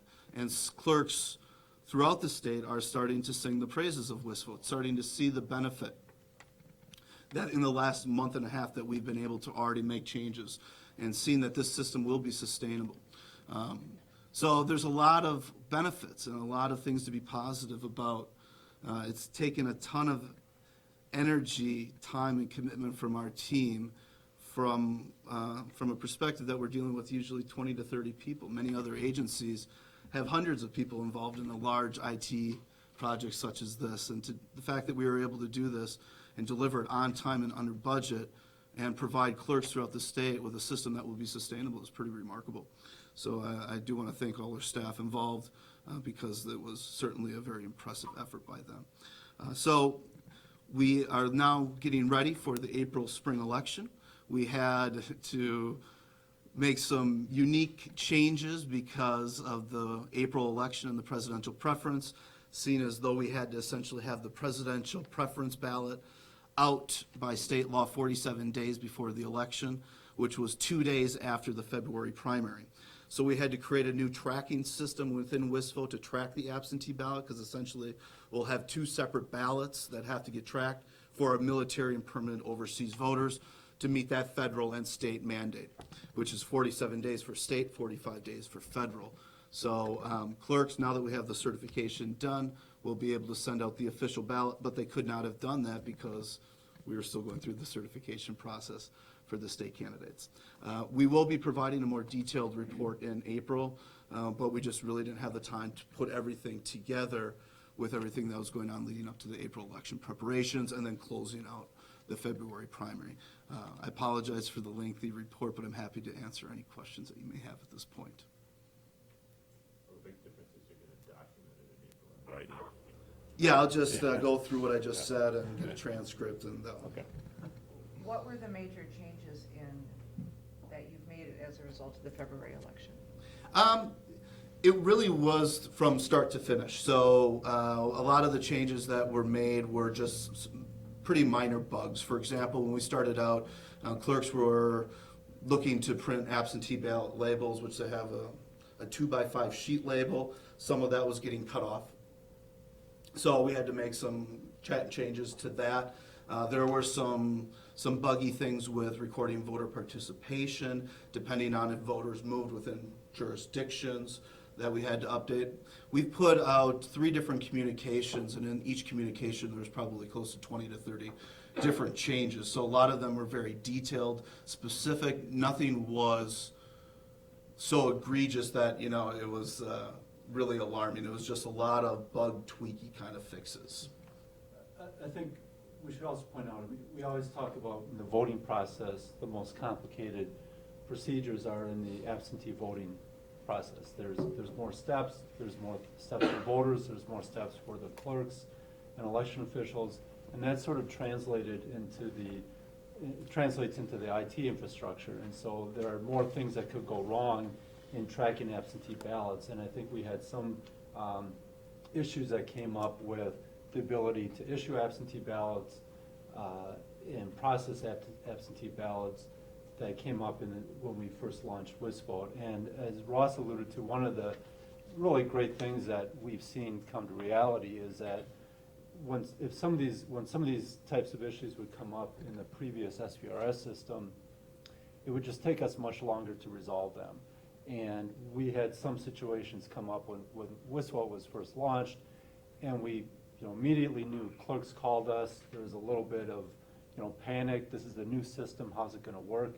But our staff was able to turn around, identify what the technological issue was, and then find a fix for it, test it and implement it, and do it much more quickly because it is now on a Microsoft platform, and it's not all custom coding.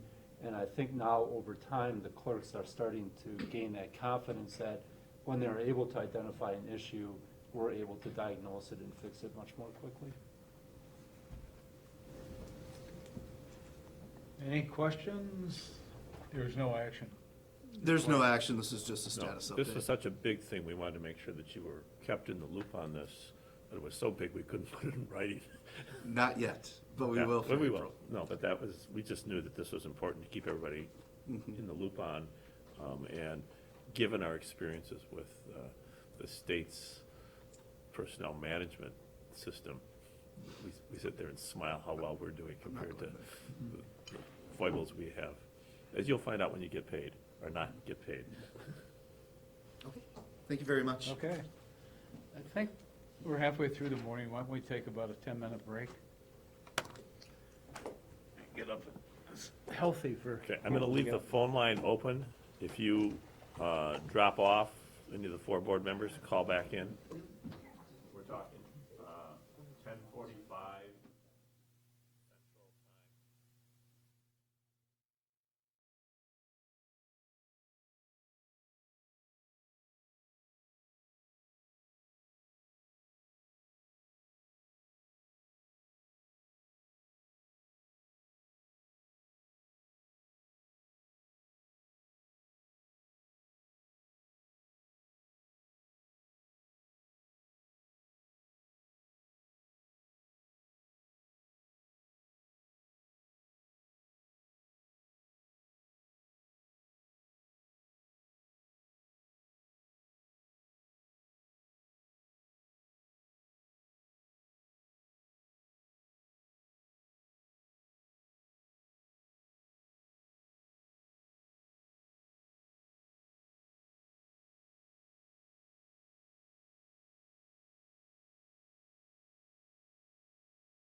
That's all right, we'll have the commissioner do it. Yeah. And we're on item H, and Michael Haas is the presenter. Good morning. Before I start on this item, I just wanted to briefly make a comment about Ross's presentation of the Wistful project. I think the board knows we presented on that in the past, but it's really been incredible to see what our staff has done, especially in the last 8 months or so. This has been a project that's 2 or 2.5 years in the making. Ross done a great job leading the team, but every member of the elections division has been involved in that project, both on our SVRS side and our, what we call our program or election administration side, in developing the requirements for the technology. We had only 4 or 5 IT developers working on this project the entire time. And so they developed all the code. We had to test it, implement it, get feedback from clerks. And if you think about it as building a bicycle or a car at the same time that you're driving the vehicle, that's sort of what I would compare it to, because we still needed to use the SVRS system while we were developing or rebuilding it. And so we had a brief time over the holidays where we pulled the system down so we could transfer all the data from one system to the other. And it could have gone a lot of different ways, and I think it's really a testament to our staff and to the clerks that it's gone as well as it has. So thanks for obliging me in that. So turning to page 116 of the packet, we have a memo regarding the next agenda item, which is an issue that maybe doesn't come up often, but it's one of those that we do want to have a definite answer for. And this concerns how we treat a driver's license or a state ID that has a hole punch in it.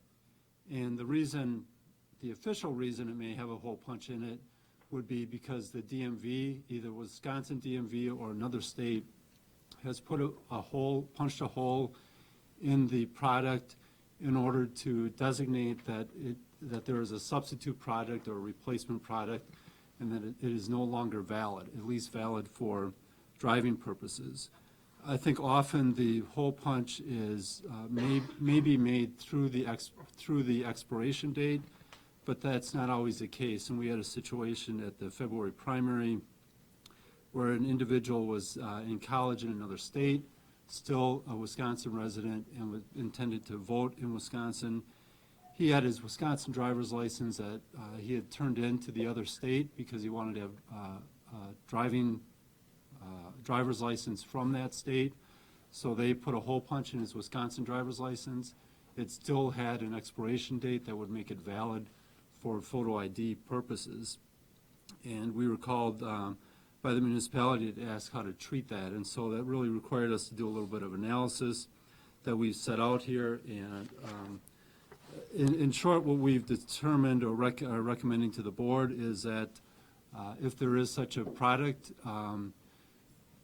that is being used, that it cannot be used for proof of residence purposes for registering to vote, specifically because the statute requires that the driver's license or ID be a current and valid driver's license. And it is not considered to be a valid driver's license if it has a hole punch. And so that's the analysis you really see on page 117. That would not change. What we are really focusing on is whether or not it can be used as a photo ID. And in that case, we are recommending that we allow a hole punch product to be used for photo ID purposes as long as you can see the expiration date and their expiration date is still valid. That meaning that it has not expired more than or earlier than the last general election. And the reason we are recommending that is because the statute regarding photo ID does not say it needs to be a valid driver's license. And also because the purpose at that point is to prove identity or to show identity, not to show where the voter's residence is as is the case for proof of residence when registering to vote.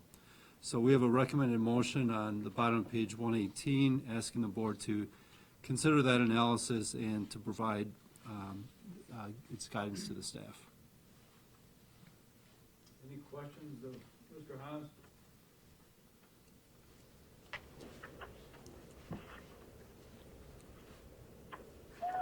And is there, This is Frankie. Hello, go ahead. go ahead, I'm just waiting for a motion or discussion. I take it there could be a situation where the hole's been punched at the expiration date. But if the expiration date were in fact readable and was after the most recent general election, that would be a valid ID. For purposes of photo ID, correct. I'm trying to think if there's any way the person who holds that kind of thing could come in with proof that it has not, that it expired after the general election. It'd probably be an extremely rare situation. The bottom line is if the punch is there and you can't see the expiration date, I think it's got to be invalid. The only issue would be whether there's some mechanism for someone to prove that it is valid. I guess you get a different form of identification. One reason that this, may be a rare case is that in Wisconsin, if the DMV has hole punched the driver's license because a person is getting a new license Or an ID card. Or an ID, they're going to get a receipt from the DMV, and that can be used for photo ID purposes. Now, if another state has done that, they're not necessarily going to get a substitute document that they can use for photo ID purposes. So we would assume if it's been punched by the DMV, until the person actually receives their new license, they get a receipt that can be used for photo ID purposes. For whatever it's worth, why don't we ask the DMV, at least in Wisconsin, not to put the hole punch in the expiration date? Well, I think again they would say, and we did talk to them about this issue, that I assume that they put it through the expiration date because if the person needs to produce the license for driving purposes, that's going to show that it's not valid, but it doesn't affect them as far as voting purposes because they are getting that temporary receipt. I see. All right, well, I guess there's no way around this. Why does the expiration date have to be after the most recent general election for identification? The photo is going to remain the same, isn't it? No matter what the expiration date is? Right, well, that's correct, but the statute specifically sets that requirement that it can be expired, but only expired after the last general election, as opposed to proof of residence where it specifically says it needs to be current and valid. Even for photo identification purposes? For proof of residence purposes, it needs to be current and valid. For photo identification purposes, it can be expired if it expired after the last general election. So you could have a license that expired within the last year after the 2014 election. You can use it to get a ballot, but you cannot use it to register as proof of residence.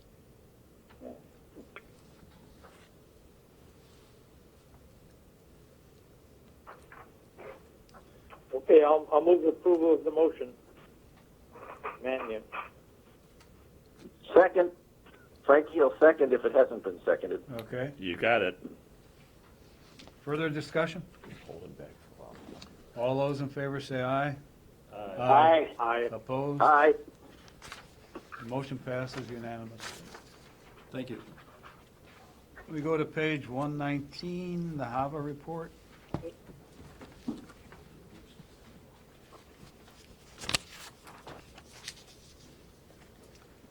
We're going to have David Berger present on this matter, one of our election specialists, and he's has always been the main author of these documents that we're required to submit to the federal government. Good morning. Morning. Morning. I don't have much to say regarding the HAVA reports. These are a regular report that we make, as Mike indicated. They are typically due at the end of the calendar year, so in December. This year, we did file our reports a couple months late.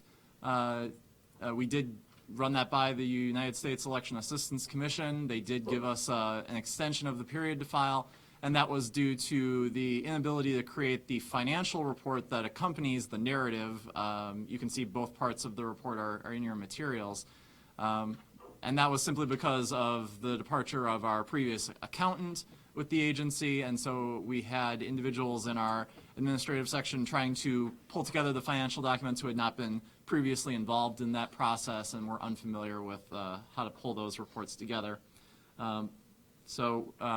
With that, I'm happy to entertain any questions you may have. Otherwise, I think the reports do speak for themselves.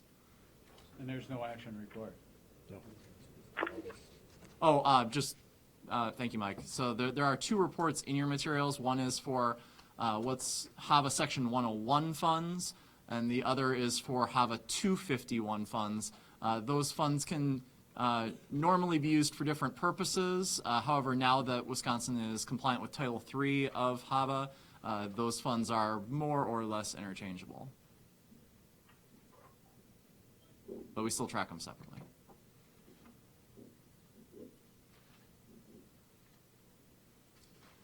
Any questions, David?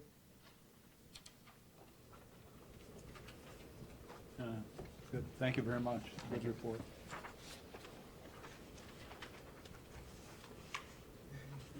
We next go to the Elections, Ethics, and Accountability Division accomplishments. At the end of each year, we try to summarize what we accomplished in a calendar year. And they are, for those board members and commissioners who are present, they are an addendum in your folder, listed as addendum to agenda item J. For board members, they were sent out to you in a separate email, but they're just simply a list of what we thought were the major things that we were able to get done in a calendar year, both as organized by division. They both pale compared to the work that's been done by the administrative staff, of course.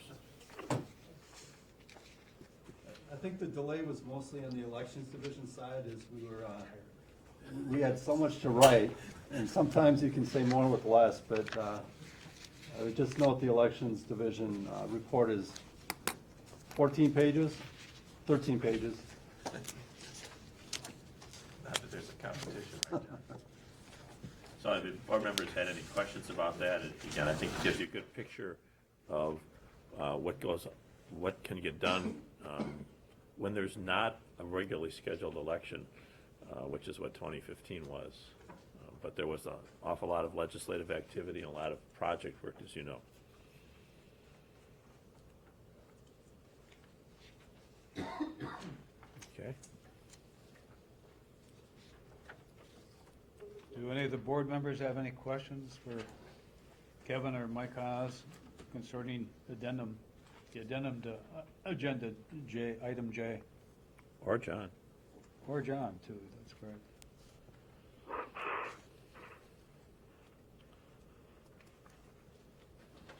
Okay, then we go to item K,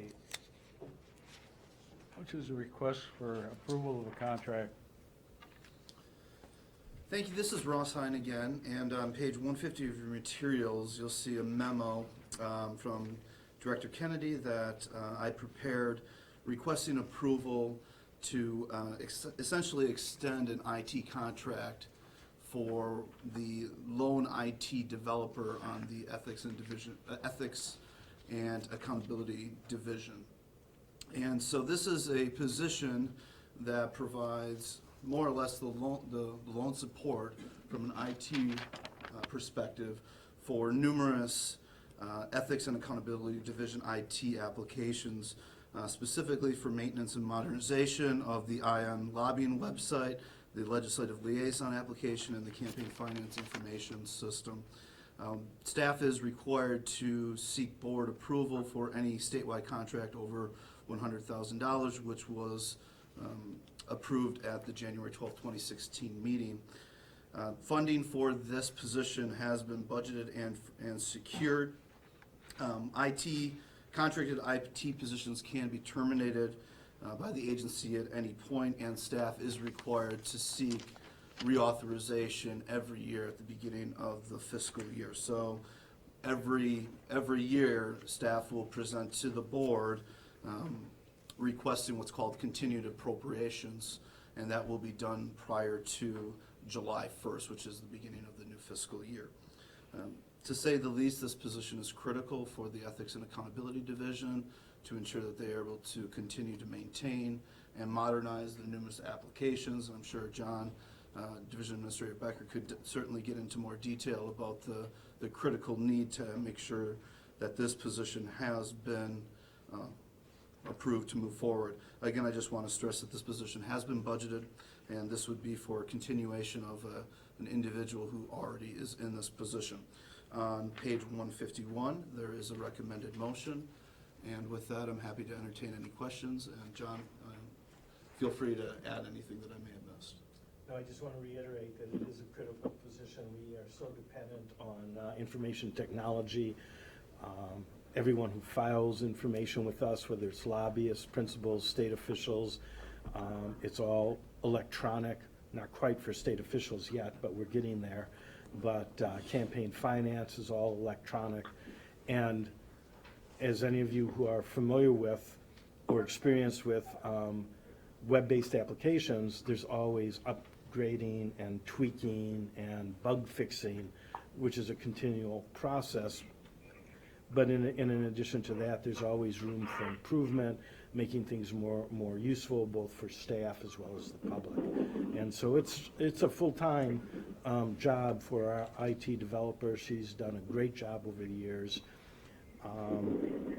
For some time now, it's been mostly maintenance, but we do have plans which will really be for the new Ethics Commission. Sorry to interrupt. This is Frankie. I'm losing you, John.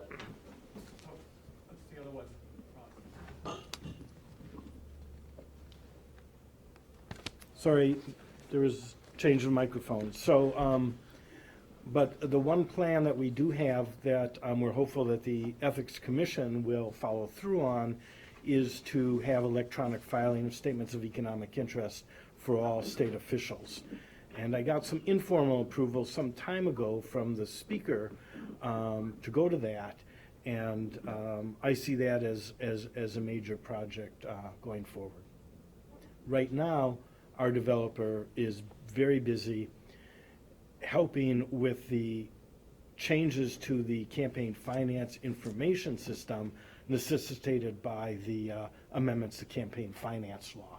And while we do have outside developers who are working on that, our developer has to take that code and essentially load it into the existing application and do testing to make sure that it works. So I urge the board to authorize the renewal of this contract.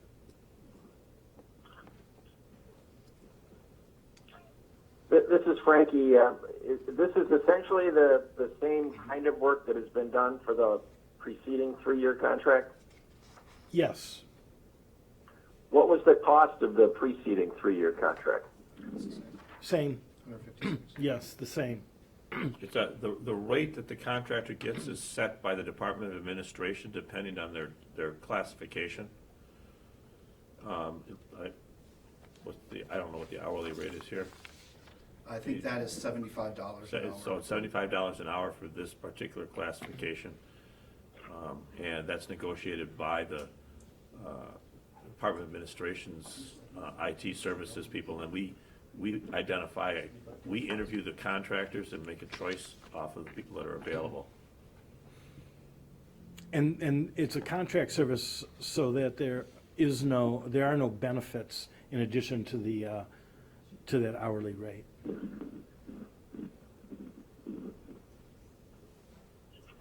Okay, it looks like the maximum is $156,000. Well, that's what $75 of. 75 at 2,080 hours. Yeah. I don't have the blank anymore. Yeah, that's 2,080 hours times 75. gets you that 156. I will make the motion on page 151 of the materials. Okay, Judge Frankie? Yes. Yes, I'm just looking, that was an invitation for a second. Okay, Mannion seconds. Okay, any further discussion? All those in favor, do you need a roll call on this? No? Not as long as you determine it passes. Okay. All those in favor say aye. Aye. Opposed? Motion carries, and we go on to the next item, which is the agency transition. Report, okay. Item L. Yes. And I think our two new commissioners will particularly be interested in this since it affects the work that we're doing. We have a transition team that consists of myself, Sherry Hauge, and Reed Magny, that's working with the Department of Administration. As we are working through things, you've heard some discussion about some of the things that are going on this. What I've done this time is I've actually given you a list of 11 things that we have either done or worked on that are on page 154, reported on the fact that we've had 3 meetings with the Department of Administration. We expect to have another one shortly. We haven't had a call. We've had some contact, I'll get to in a minute, with them, but one of our initial things was the Department of Administration is required to give a report to the Joint Committee on Finance by June 1st that they adopt that effectuates the transition. I'm required to work closely with the Department of Administration, make recommendations on that. The Department of Administration obviously prefers us to do as much internally as we can, and there are some things, as I'll touch on, where we really need the Department of Administration to do some things. But one of the things we initially did was sit down with them and look at the 18 permanent positions and the 22 federally funded positions and develop an allocation recommendation for them and how that would go. There is some talk in the meeting whether some of those might support each other. We made a decision, for example, up front that because of the current lease and because of the election period, that the staff of the commissions would be co-located here, which allows for certain efficiencies in the sense that the person who is a support person for the elections division would actually would be providing receptionist services that they would be going to the Elections Commission. We happen to have 2 vacancies in 2 of the support positions because they were targeted in the last budget as being moved from the agency. So those people left, and that's one of the transition issues we've had. We're in the process of recruiting them now that DOA's transition plan was actually delayed for a year. But we went through a recruitment process and no one wanted to take a job that would have ended on June 30th of this year. Now that is a little bit longer, so the recruitment is open, but those are the people that would be paying the bills instead of sharing and providing some of the other support services that we have on this. This is the agency accountant and the agency financial officer. Sherry has reallocated the funding strings for each of the individuals because some of the support people were funded with particular program revenue that would go to the Elections Commission. Based on the allocations we've recommended, we've changed the funding strings for those individuals. I can get more detail if you want on these things. One of the things the new commission's going to have to do before June 30th is hire administrators for the commissions. I developed position descriptions for them as starting points. They're not the final, but it gives you something to start with as commissioners. DOA will really be the point of contact for the commissioners on the hiring process. We didn't think it was appropriate that we're the ones that set up the interviews or do those kind of things. So we're expecting DOA to do those. And are you going to share the position summary, recognizing that people are going to be coming onto the commission sort of higgledy-piggledy? Yeah. Are we going to get them now that Ms. McCallum and I are on, or are you planning on sort of submitting it in one? Well, I've given them to the Department of Administration already, and I think one of the things we're going to talk about, we're going to have an orientation for the commissioners, and I've talked with the two current commissioners and said, let's get a couple more. I'm not adverse to our staff holding 2 or 3 orientations. 12, I would prefer not to do. And so the idea would be, like we do with our board members, we schedule about a half day of orientation where we'll walk you through things. We'll be able to talk then about making sure you're getting the documents, and you can ask me for anything, I'll make sure you get it. But that's why we put this out here, so you can know what's being done and ask on this. I have no problem giving you the position descriptions as an example of a document we've created on this. But we are trying to keep it as organized as possible. I won't hold anything back. If there's anything you want, we'll give it to you individually. But this is just to show you how we're managing the process. We also developed a plan that we gave to the Department of Administration on how they could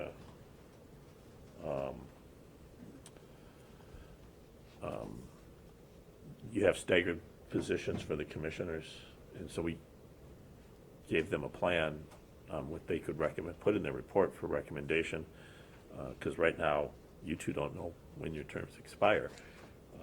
And I think that's something that has to be adopted by the Joint Committee on Finance, but we at least looked at this and said, here's a logical plan, which basically says that all of the Republican commissioners for one commission would get a 2-year term, and the Democratic commissioners for another one would get a 2-year term with a 4-year term. That was the basic solution that we thought, because it's 3 and 3. So we'll see how that, maybe they flip a coin which commission it is on this, but it would be staggered. We internally, Reed is going through the website, developing a plan for dividing the current website. We're leaving a lot of the design of the facing page to the new commissions, but we'll have a functionality available, and there'll be, we didn't think it was right to impose our own design other than what it would take for the front page. A lot of the stuff that's behind on our current website is easily allocated. For example, if you want to know about campaign finance, it's not going to change what's behind it. Same thing with elections or lobbying. We've assigned staff that are going through and developing an inventory of physical assets. There are some things that will probably be shared, but then reallocated if they ultimately move, the commissions move. But making sure that all of the IT assets are properly identified, all the workstations are properly identified, and other things. So I've got staff already going through that process, both for physical assets and IT assets. We already have the inventory, so it's really just a question of going through and making allocations, and in some cases saying, this is really a joint conference table, and we'll fight about it in 2018.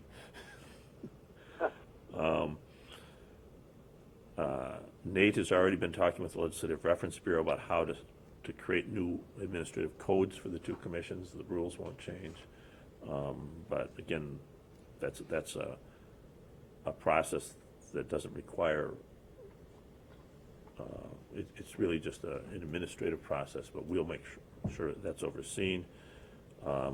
Internally, we're also looking at our electronic document files. We have one combined, what we call the H drive, that covers the entire agency. We're looking at how that's split, how we'll duplicate certain documents so that historically each commission has access to the joint 8 years of work that this agency's done where that's appropriate.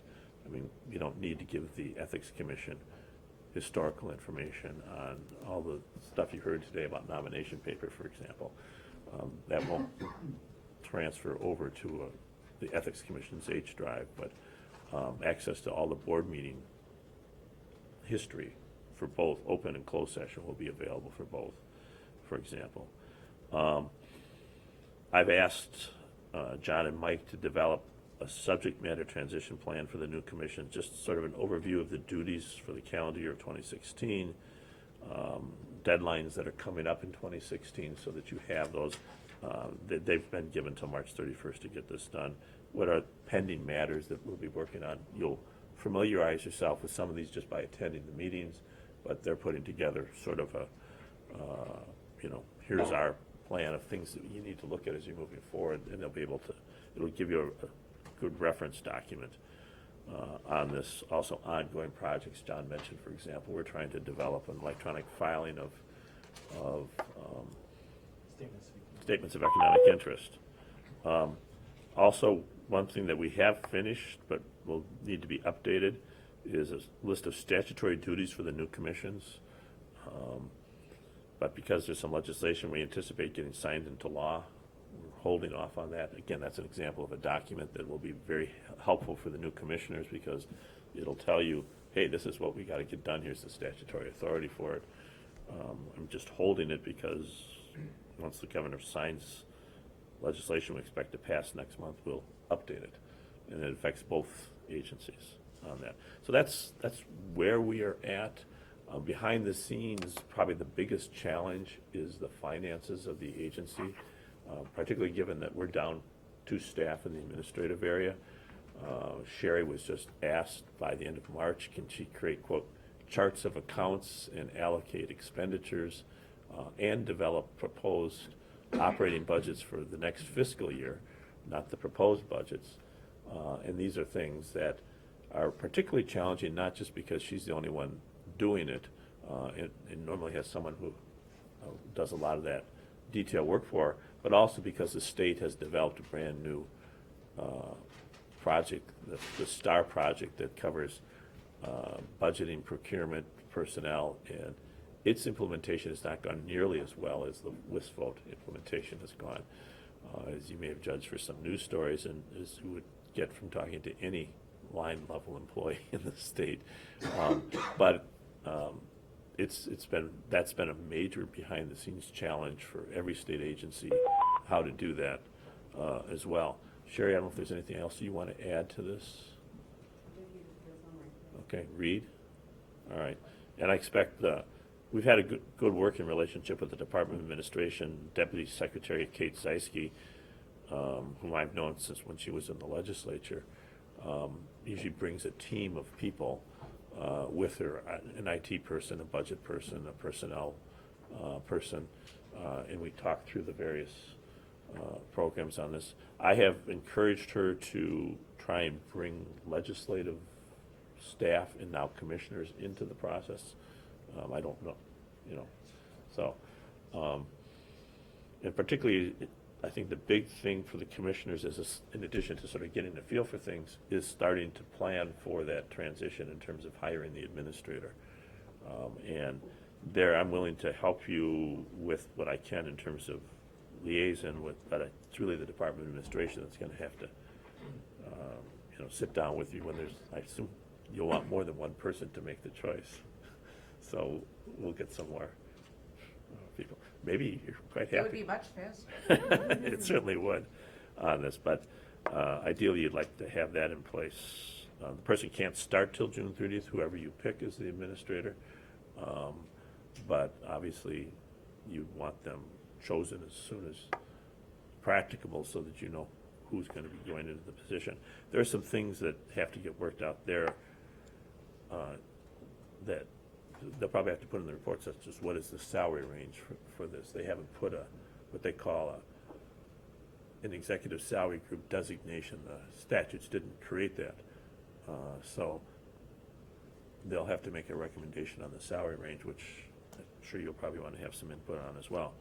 So that, again, is an overview of the transition. I'm trying to, for every board meeting, make sure that there's a detailed report, but occasionally I get calls from legislative staff, or I will call them on this. But this is sort of the direction we're working in. And certainly if there's something the 2 new commissioners see that you think we should be focusing some attention on for the transition, let me know. And it sounds like there is no money currently budgeted for any overlap between an incoming administrator. Is there anything budgeted for any overlap there, the way, for example, the commissioners are allowed to sort of have some overlap with the existing organization? There isn't. It all shifts automatically. One of the things, the legislation zeroed out the next fiscal year's budget. So part of what DOA has to propose is, this is what you're going to be using for July 1st through June 30th, July 1st of 2016 through June 30th. We can tell them this is what was in the budget. Joint Finance, in theory, could add to that in their process. We will have recommendations. That's part of what Sherry's working on, saying, well, I know what we were authorized for. Here's how we'll split it between the two commissions. There are some savings right now with the co-housing of them. You'll be developing through the summer, and by September 15th of this year, there has to be a budget that goes to the governor saying this is what we would like for our operations for 2017, July 1st, 2017 through June 30th of 2019. So that will be one of the decisions that the new commission makes, is approving budget requests that go to the governor. But there is no provision to pay any new administrators chosen by the commissions before June 30th. Well, they can't serve, so it doesn't matter. Right, but I think the question was, is there a way to bring them on board with and pay them for the Was that your Rare- question? Rarely is it one administrator walking out with a box as the next one walks in Yeah. with the box, which appears to be sort of the plan as it stands, which for I'm any. not taking any boxes with me. I'm sure you must have a plant and a, Yeah. a Well, photo. there would be a plan for educate, that's why I asked for the transition plans to develop by the current division administrators. I'm assuming that if you make a hire on May 15th, that person, even though if there's no money there, is got full access to pick our brains and meet with people, and we'll give them all the documents that they need. That kind of work will be in place on this. And that person may be, the idea is we want to make sure that they don't walk into an empty space, that there's as much there as possible. But that is a very good point. One of the issues, of course, is that with 12 new commissioners coming on between now and June 30th, where you are clearly authorized to be part of this, you will get paid and reimbursed, assuming that the STAR system adapts to those things. But that's not in the budget, so that does create some additional costs. That's why we're glad someone's not traveling very far from Madison. We don't have to pay mileage. But we have 2 scheduled meetings after this. There's always, as we saw, we had to have a special meeting on February 8th to deal with a ballot access issue. Something could come up between now, but we try to time the meetings to deal with what we see from the workflow over a 2-year period. Every calendar year we'll play that out. I'm sure that'll be questions that the commissioners will have of current staff. What do you see as potential meeting dates from June 30th on? And we'll be happy to talk about those. As you work, and there'll be differences as we go forward. So that is the status as of today. And as I said, it just keeps, there's a lot that's in flux, because until you take one step, you don't know what the next steps are going to be. And just having 2 new commissioners helps, because all of a sudden you'll start asking questions, and you should, and we're here to ask those questions, to answer them. Okay, any questions of Kevin concerning the transition? Hearing there be none, we'll next go to item M, which is the legislative status report. And I don't think any action is required on that. It gives you an overview of what the legislature's been doing. We do have Kyle Kundert and David Berger here, who track our legislation. We did ask David to provide an update on Senate Bill 295, which is a major election law change, which passed the Senate, went to the Assembly, got an amendment, so it's back in the Senate.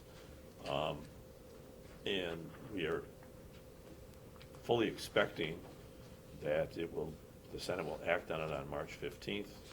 And in fact, we're expecting to be told that by the governor's office that they will sign it into law if it's acted as well.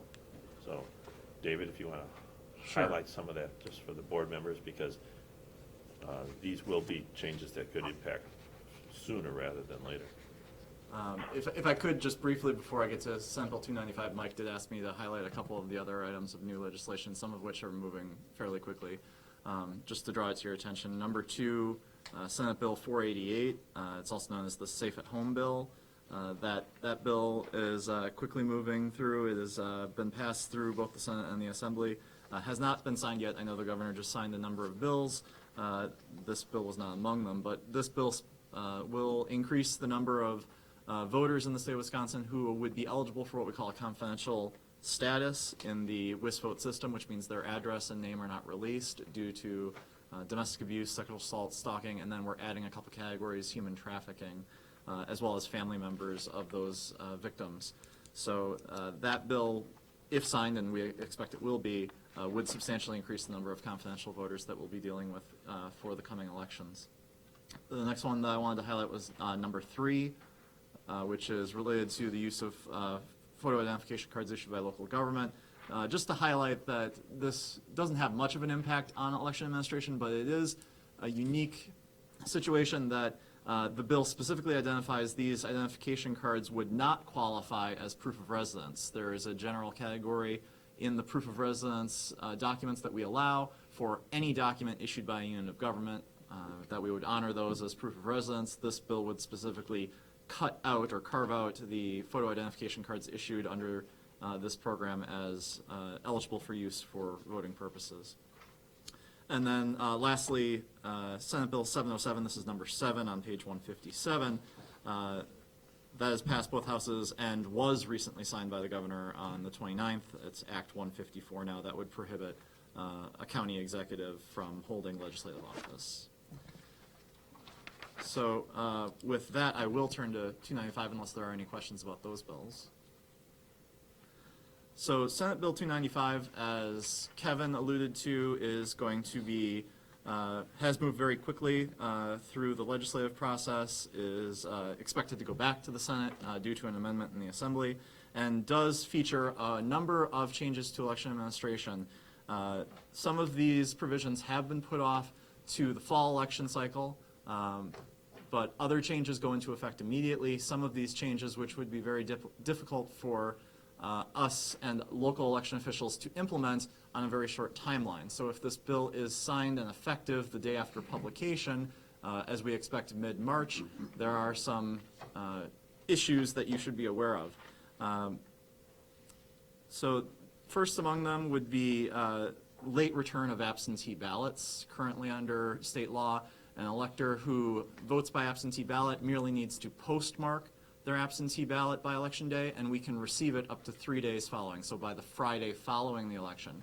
This bill changes that to make all absentee ballots have to be returned to the clerk's office no later than election day to be counted. This poses a problem for us because there are absentee ballots that are already in the mail for the April election, and there are more ballots that are going out subsequent to today's canvass signing for all voters, and those instructions with those ballots, as well as the envelopes in which the voters would return those ballots, all indicate that they have this additional 3 days after the election to return those ballots.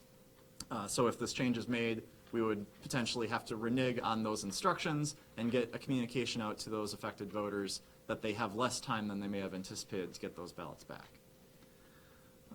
Can I ask a follow-up question on that? What instructions are being given to the clerks to make sure their doors are open until 8 p.m. to receive ballots on Election Day? That's been a continuing problem, I know, in some rural communities where they say they're open, but what it really means is their office lights are on, but the front door's locked and the outside doors to the courthouse or what have you are shut down. So given that there's no longer even, you can't even put it in the mail that day, what outreach is being done to the clerks to make clear that not only do they have to be open, but they would have to actually be accessible for that handoff? I'll just quickly clarify, we haven't made any outreach on the changes to this bill other than a clerk communication that was posted, Mike, do you recall when? It was last month. Yeah, in February, just giving the high-level overview. So we haven't made any direct outreach on this.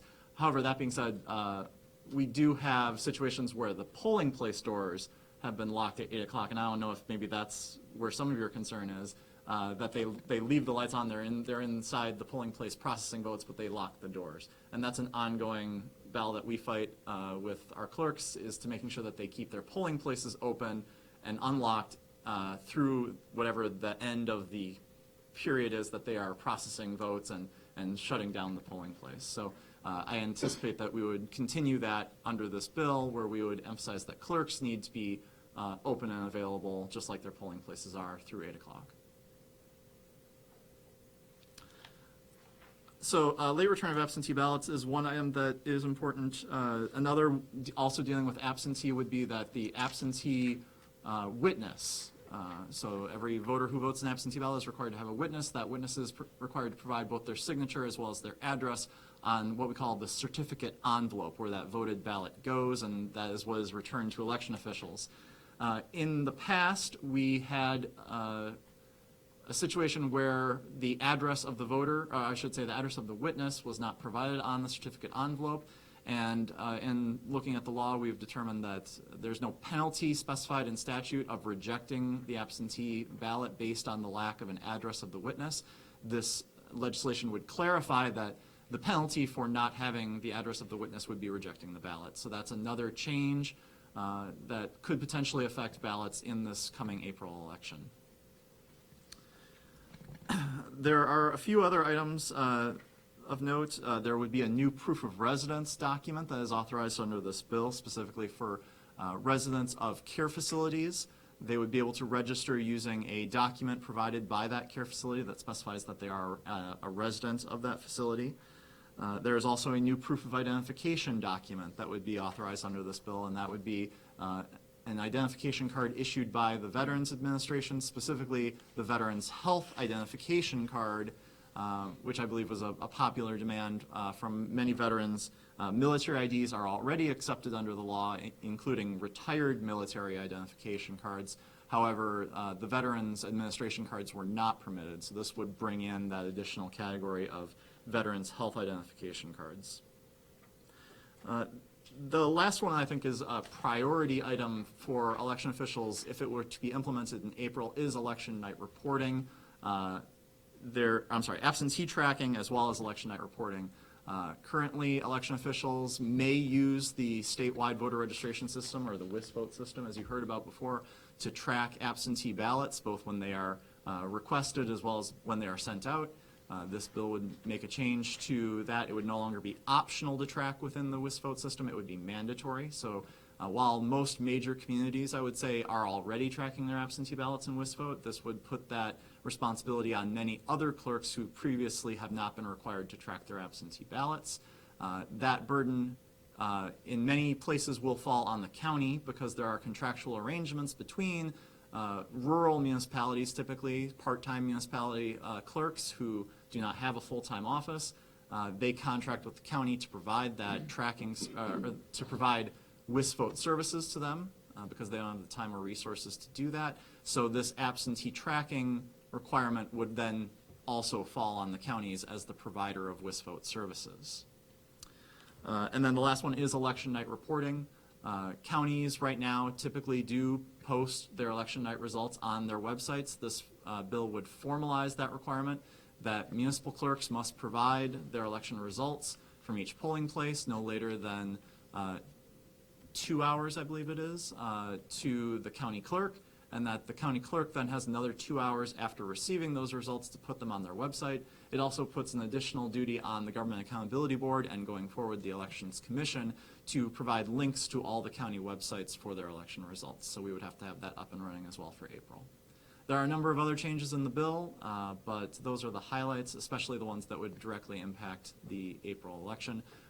Just one more point, we do have a training session scheduled, an online webinar program where we are going to talk about some of the changes of this bill, assuming it does go forward as we expect for implementation immediately in April, and that is scheduled in the next 2 weeks, I believe. I'm sorry, Kyle, there was one item with campaign finance, and I feel like I've hogged the mic, so please jump in. Yeah, so with SB 295 still, they made one campaign finance change. that affects the legislation of 2015 Wisconsin Act 117, which then became the new Chapter 11 campaign finance bill that we have discussed previously. And that change essentially does two things through the substitute amendment and Assembly Amendment 2. Previously, or in the bill, I should say, it allows political parties and legislative campaign committees to have what's called a segregated fund.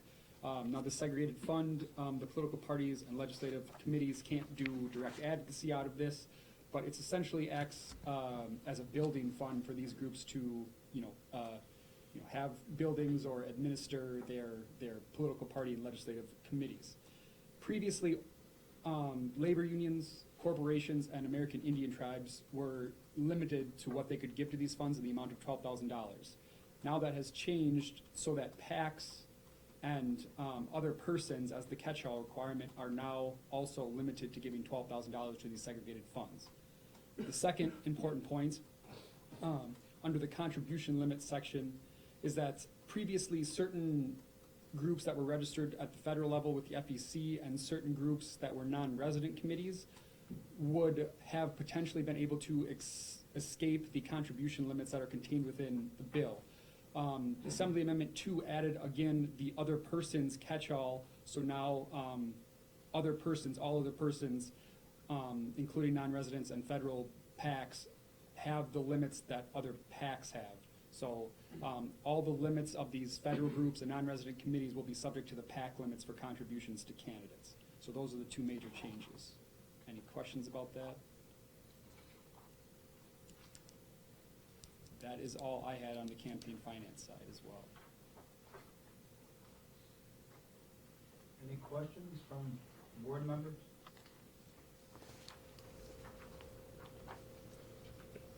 Okay, thank you very much. Thank you.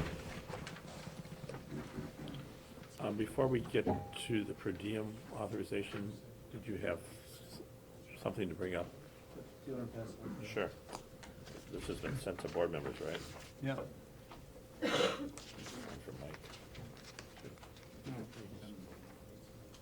One for Mike. Well, Mike was kind enough to draft some additional language. We talked about the potential, call it the disclaimer language, but kind of the notice language to include with the common nomination paper challenge document that was approved by the board earlier with changes to be presented to the board chair. We thought everyone was together. We might as well, if we can get it done, might as well have everyone take a look at it. So there is a draft attempt at that. I'll give you a chance to read and take a look at it. If you have any comments or questions. This is Volky. Nate, I can't read it.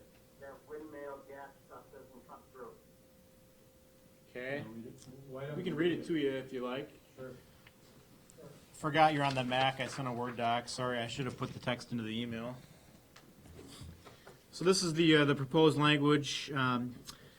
Proposed, maybe probably putting it into italics to have it set out, would be in addition to the introductory paragraphs on page 74 of your materials, and it would state, this document summarizes previous decisions of the State Elections Board and the Government Accountability Board related to the most common challenges to nomination papers and other election petitions. It is intended to itemize and consolidate previous decisions which state and local filing officers may rely on as precedents regarding the general legal questions and principles involved. However, the facts of individual cases and challenges often vary, and the policies outlined in this document are not considered binding upon state and local filing officers in future cases. So that's the proposed additional language. I'm sorry, someone trying to speak that sounds like you're pretty far away from here. Hello? With that language, I'm wondering why we're bothering to vote on it at all.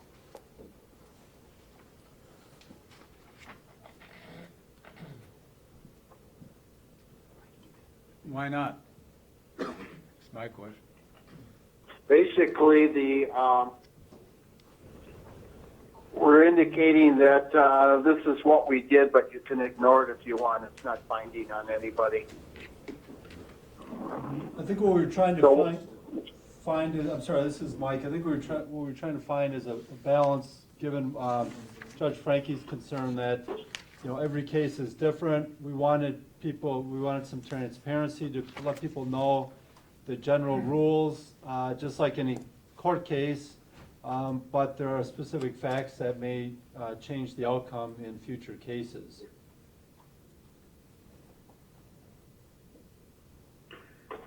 I understood the point when we discussed it about an hour or so ago. I just think the language is so broad to make it kind of meaningless. That's just my opinion. Well, this is Frankie. Is there any binding effect of the kind of board approval that's referred to throughout this document? I don't know if it's necessarily binding, but I think, you know, the board strives to be consistent and treat, you know, cases the same, have similar facts. So I think the document strives to capture those so that the board members and staff and candidates and local filing officers don't have to go back and research every time. Well, how did the board treat this 4 or 5 years ago? I mean, this document attempts to kind of summarize what's been done in the past. Obviously, if there are different facts or they think the facts are just a different scenario or different facts are presented to them, they have some discretion, you know, at the local level to make decisions they think are appropriate. Obviously those are subject to our review, you know, staff review and then the board reviews those as well. And it's nice to have a guidance document, I guess, to kind of guide those discussions and offer advice if someone asks, as well as just have a body of precedent out there, whether it's binding or not. I think it's important that it's out there. This is Jonathan, and I have a proposed last sentence that I think might address Judge Wilkie's concern and still address. I'm sorry that I cannot hear. This is Jonathan, and I have a proposed last sentence that I think might address the issue just raised by Judge Wilkie, and at the same time address the earlier issue by Judge Frankie. And I'll just throw out this language. However, the facts of individual circumstances and challenges vary, and application of these principles will be determined on a case-by-case basis. So referring back to these principles, it's not saying they're not binding, but by the same token, they're saying that it has to be determined on a case-by-case basis because Are you suggesting that language instead of what was just read to us? Yes, instead of that last sentence that Instead of starts the with however sentence? However, yes. Yeah, that makes a lot more sense to me, Jonathan. So This is Frankie. I think I would also prefer that quite a bit, but could you read the last sentence again? I will. However, the facts of individual circumstances and challenges vary, and the application of these policies will be determined on a case-by-case basis. Brilliant. I'll second that. He said it was perfect. I did say it was perfect before. Yeah. Yeah, Mike is. Well, I don't want to cut off any other discussion because I think this is a reasonably important point, but I will move that we approve the language that was just sent out by email with the amendment stated by Jonathan. For the last sentence. Right. Yes, the amendment to the last sentence that was just stated. Is there a second to the motion? Thank you, second. Okay, Wilkie seconds. Any further discussion? All those in favor say aye. Aye. Aye. Opposed? Motion carries. And we go on to the per diem, do we? We do. I'm suggesting a half-a-day preparation.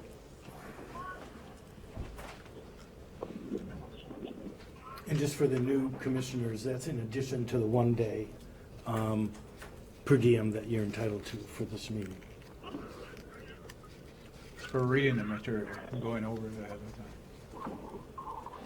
Candidly, no one's filled, at least me in, on even what the base is. Perhaps Commissioner McCallum got more information on Well, that, so. Probably not. Should, what is the per diem amount, Sherry? It's $454 a day? Yes. And board members have in the past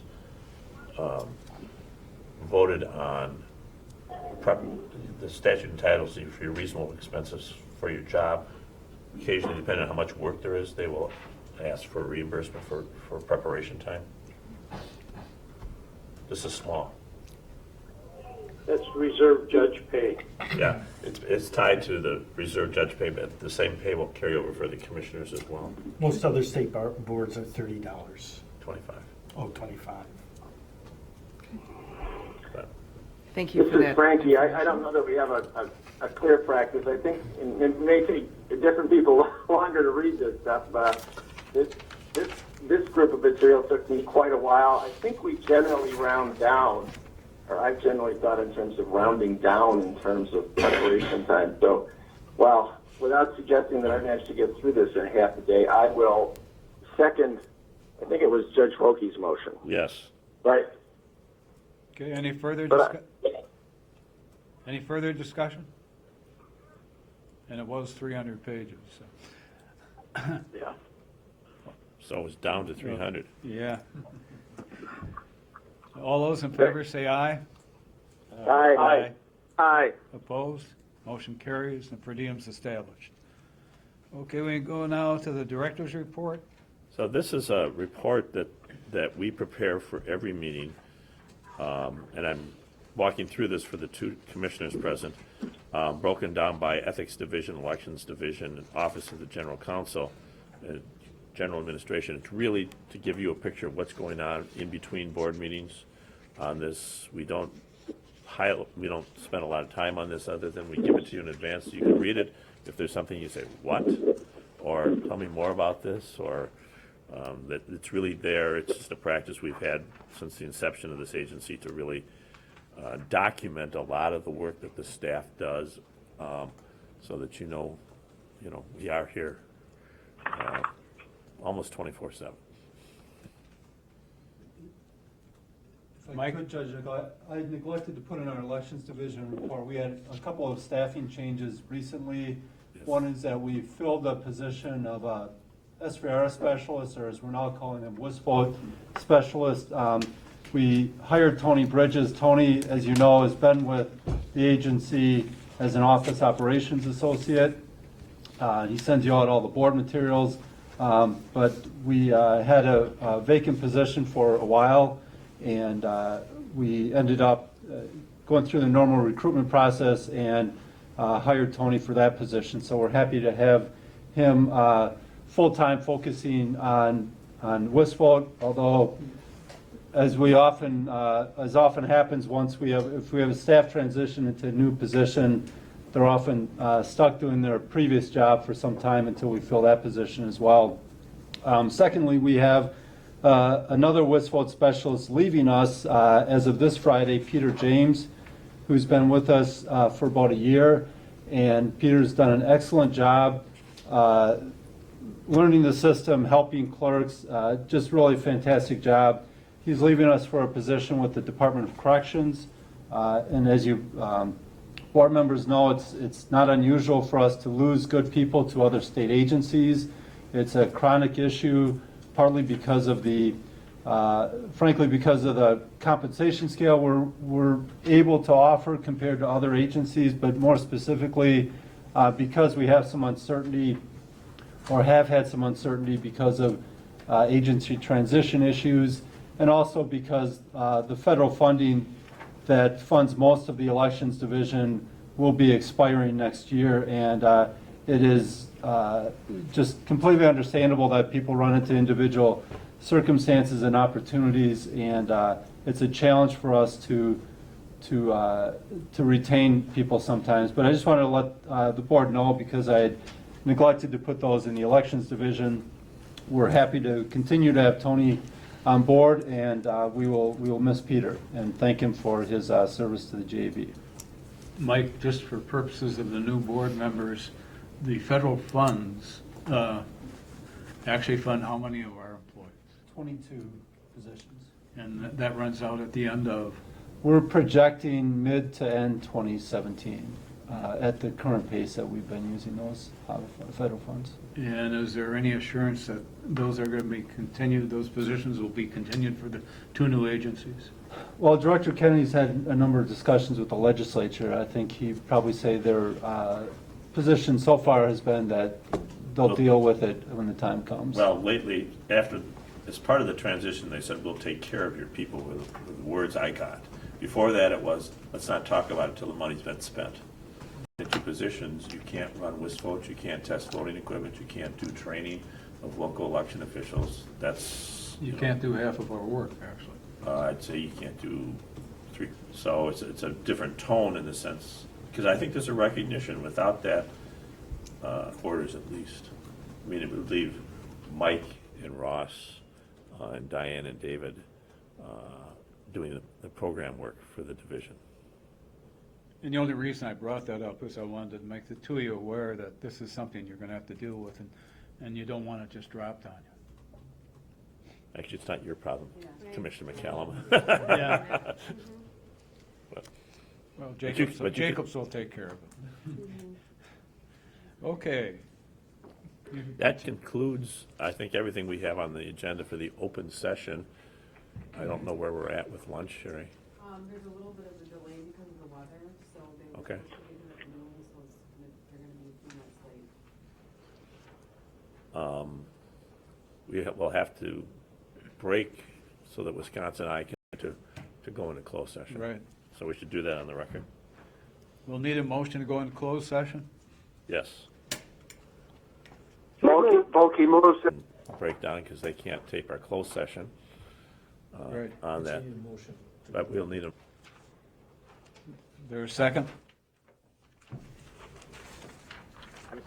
Who made the motion? Tim Volke, Judge Volke.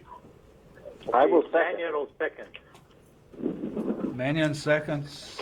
Further discussion? All in favor of going to closed session, say aye.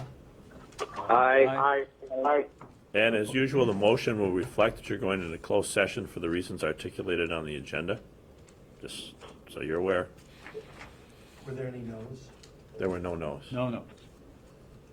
You only have to record your action in closed I session. know, but he didn't ask for the no's. I didn't ask, you're right. You gotta train them. Okay, so we're gonna stand adjourned for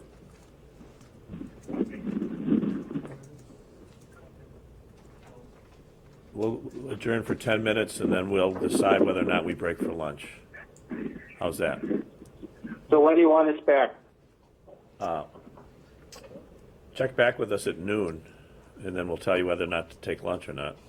Unless you want to. Oh, okay. Got it. So Yeah. come back in 10 minutes? Yeah, the only reason we say that is we don't know when our lunch is arriving. Oh, okay. Okay? Okay. Okay, All right. we're in recess.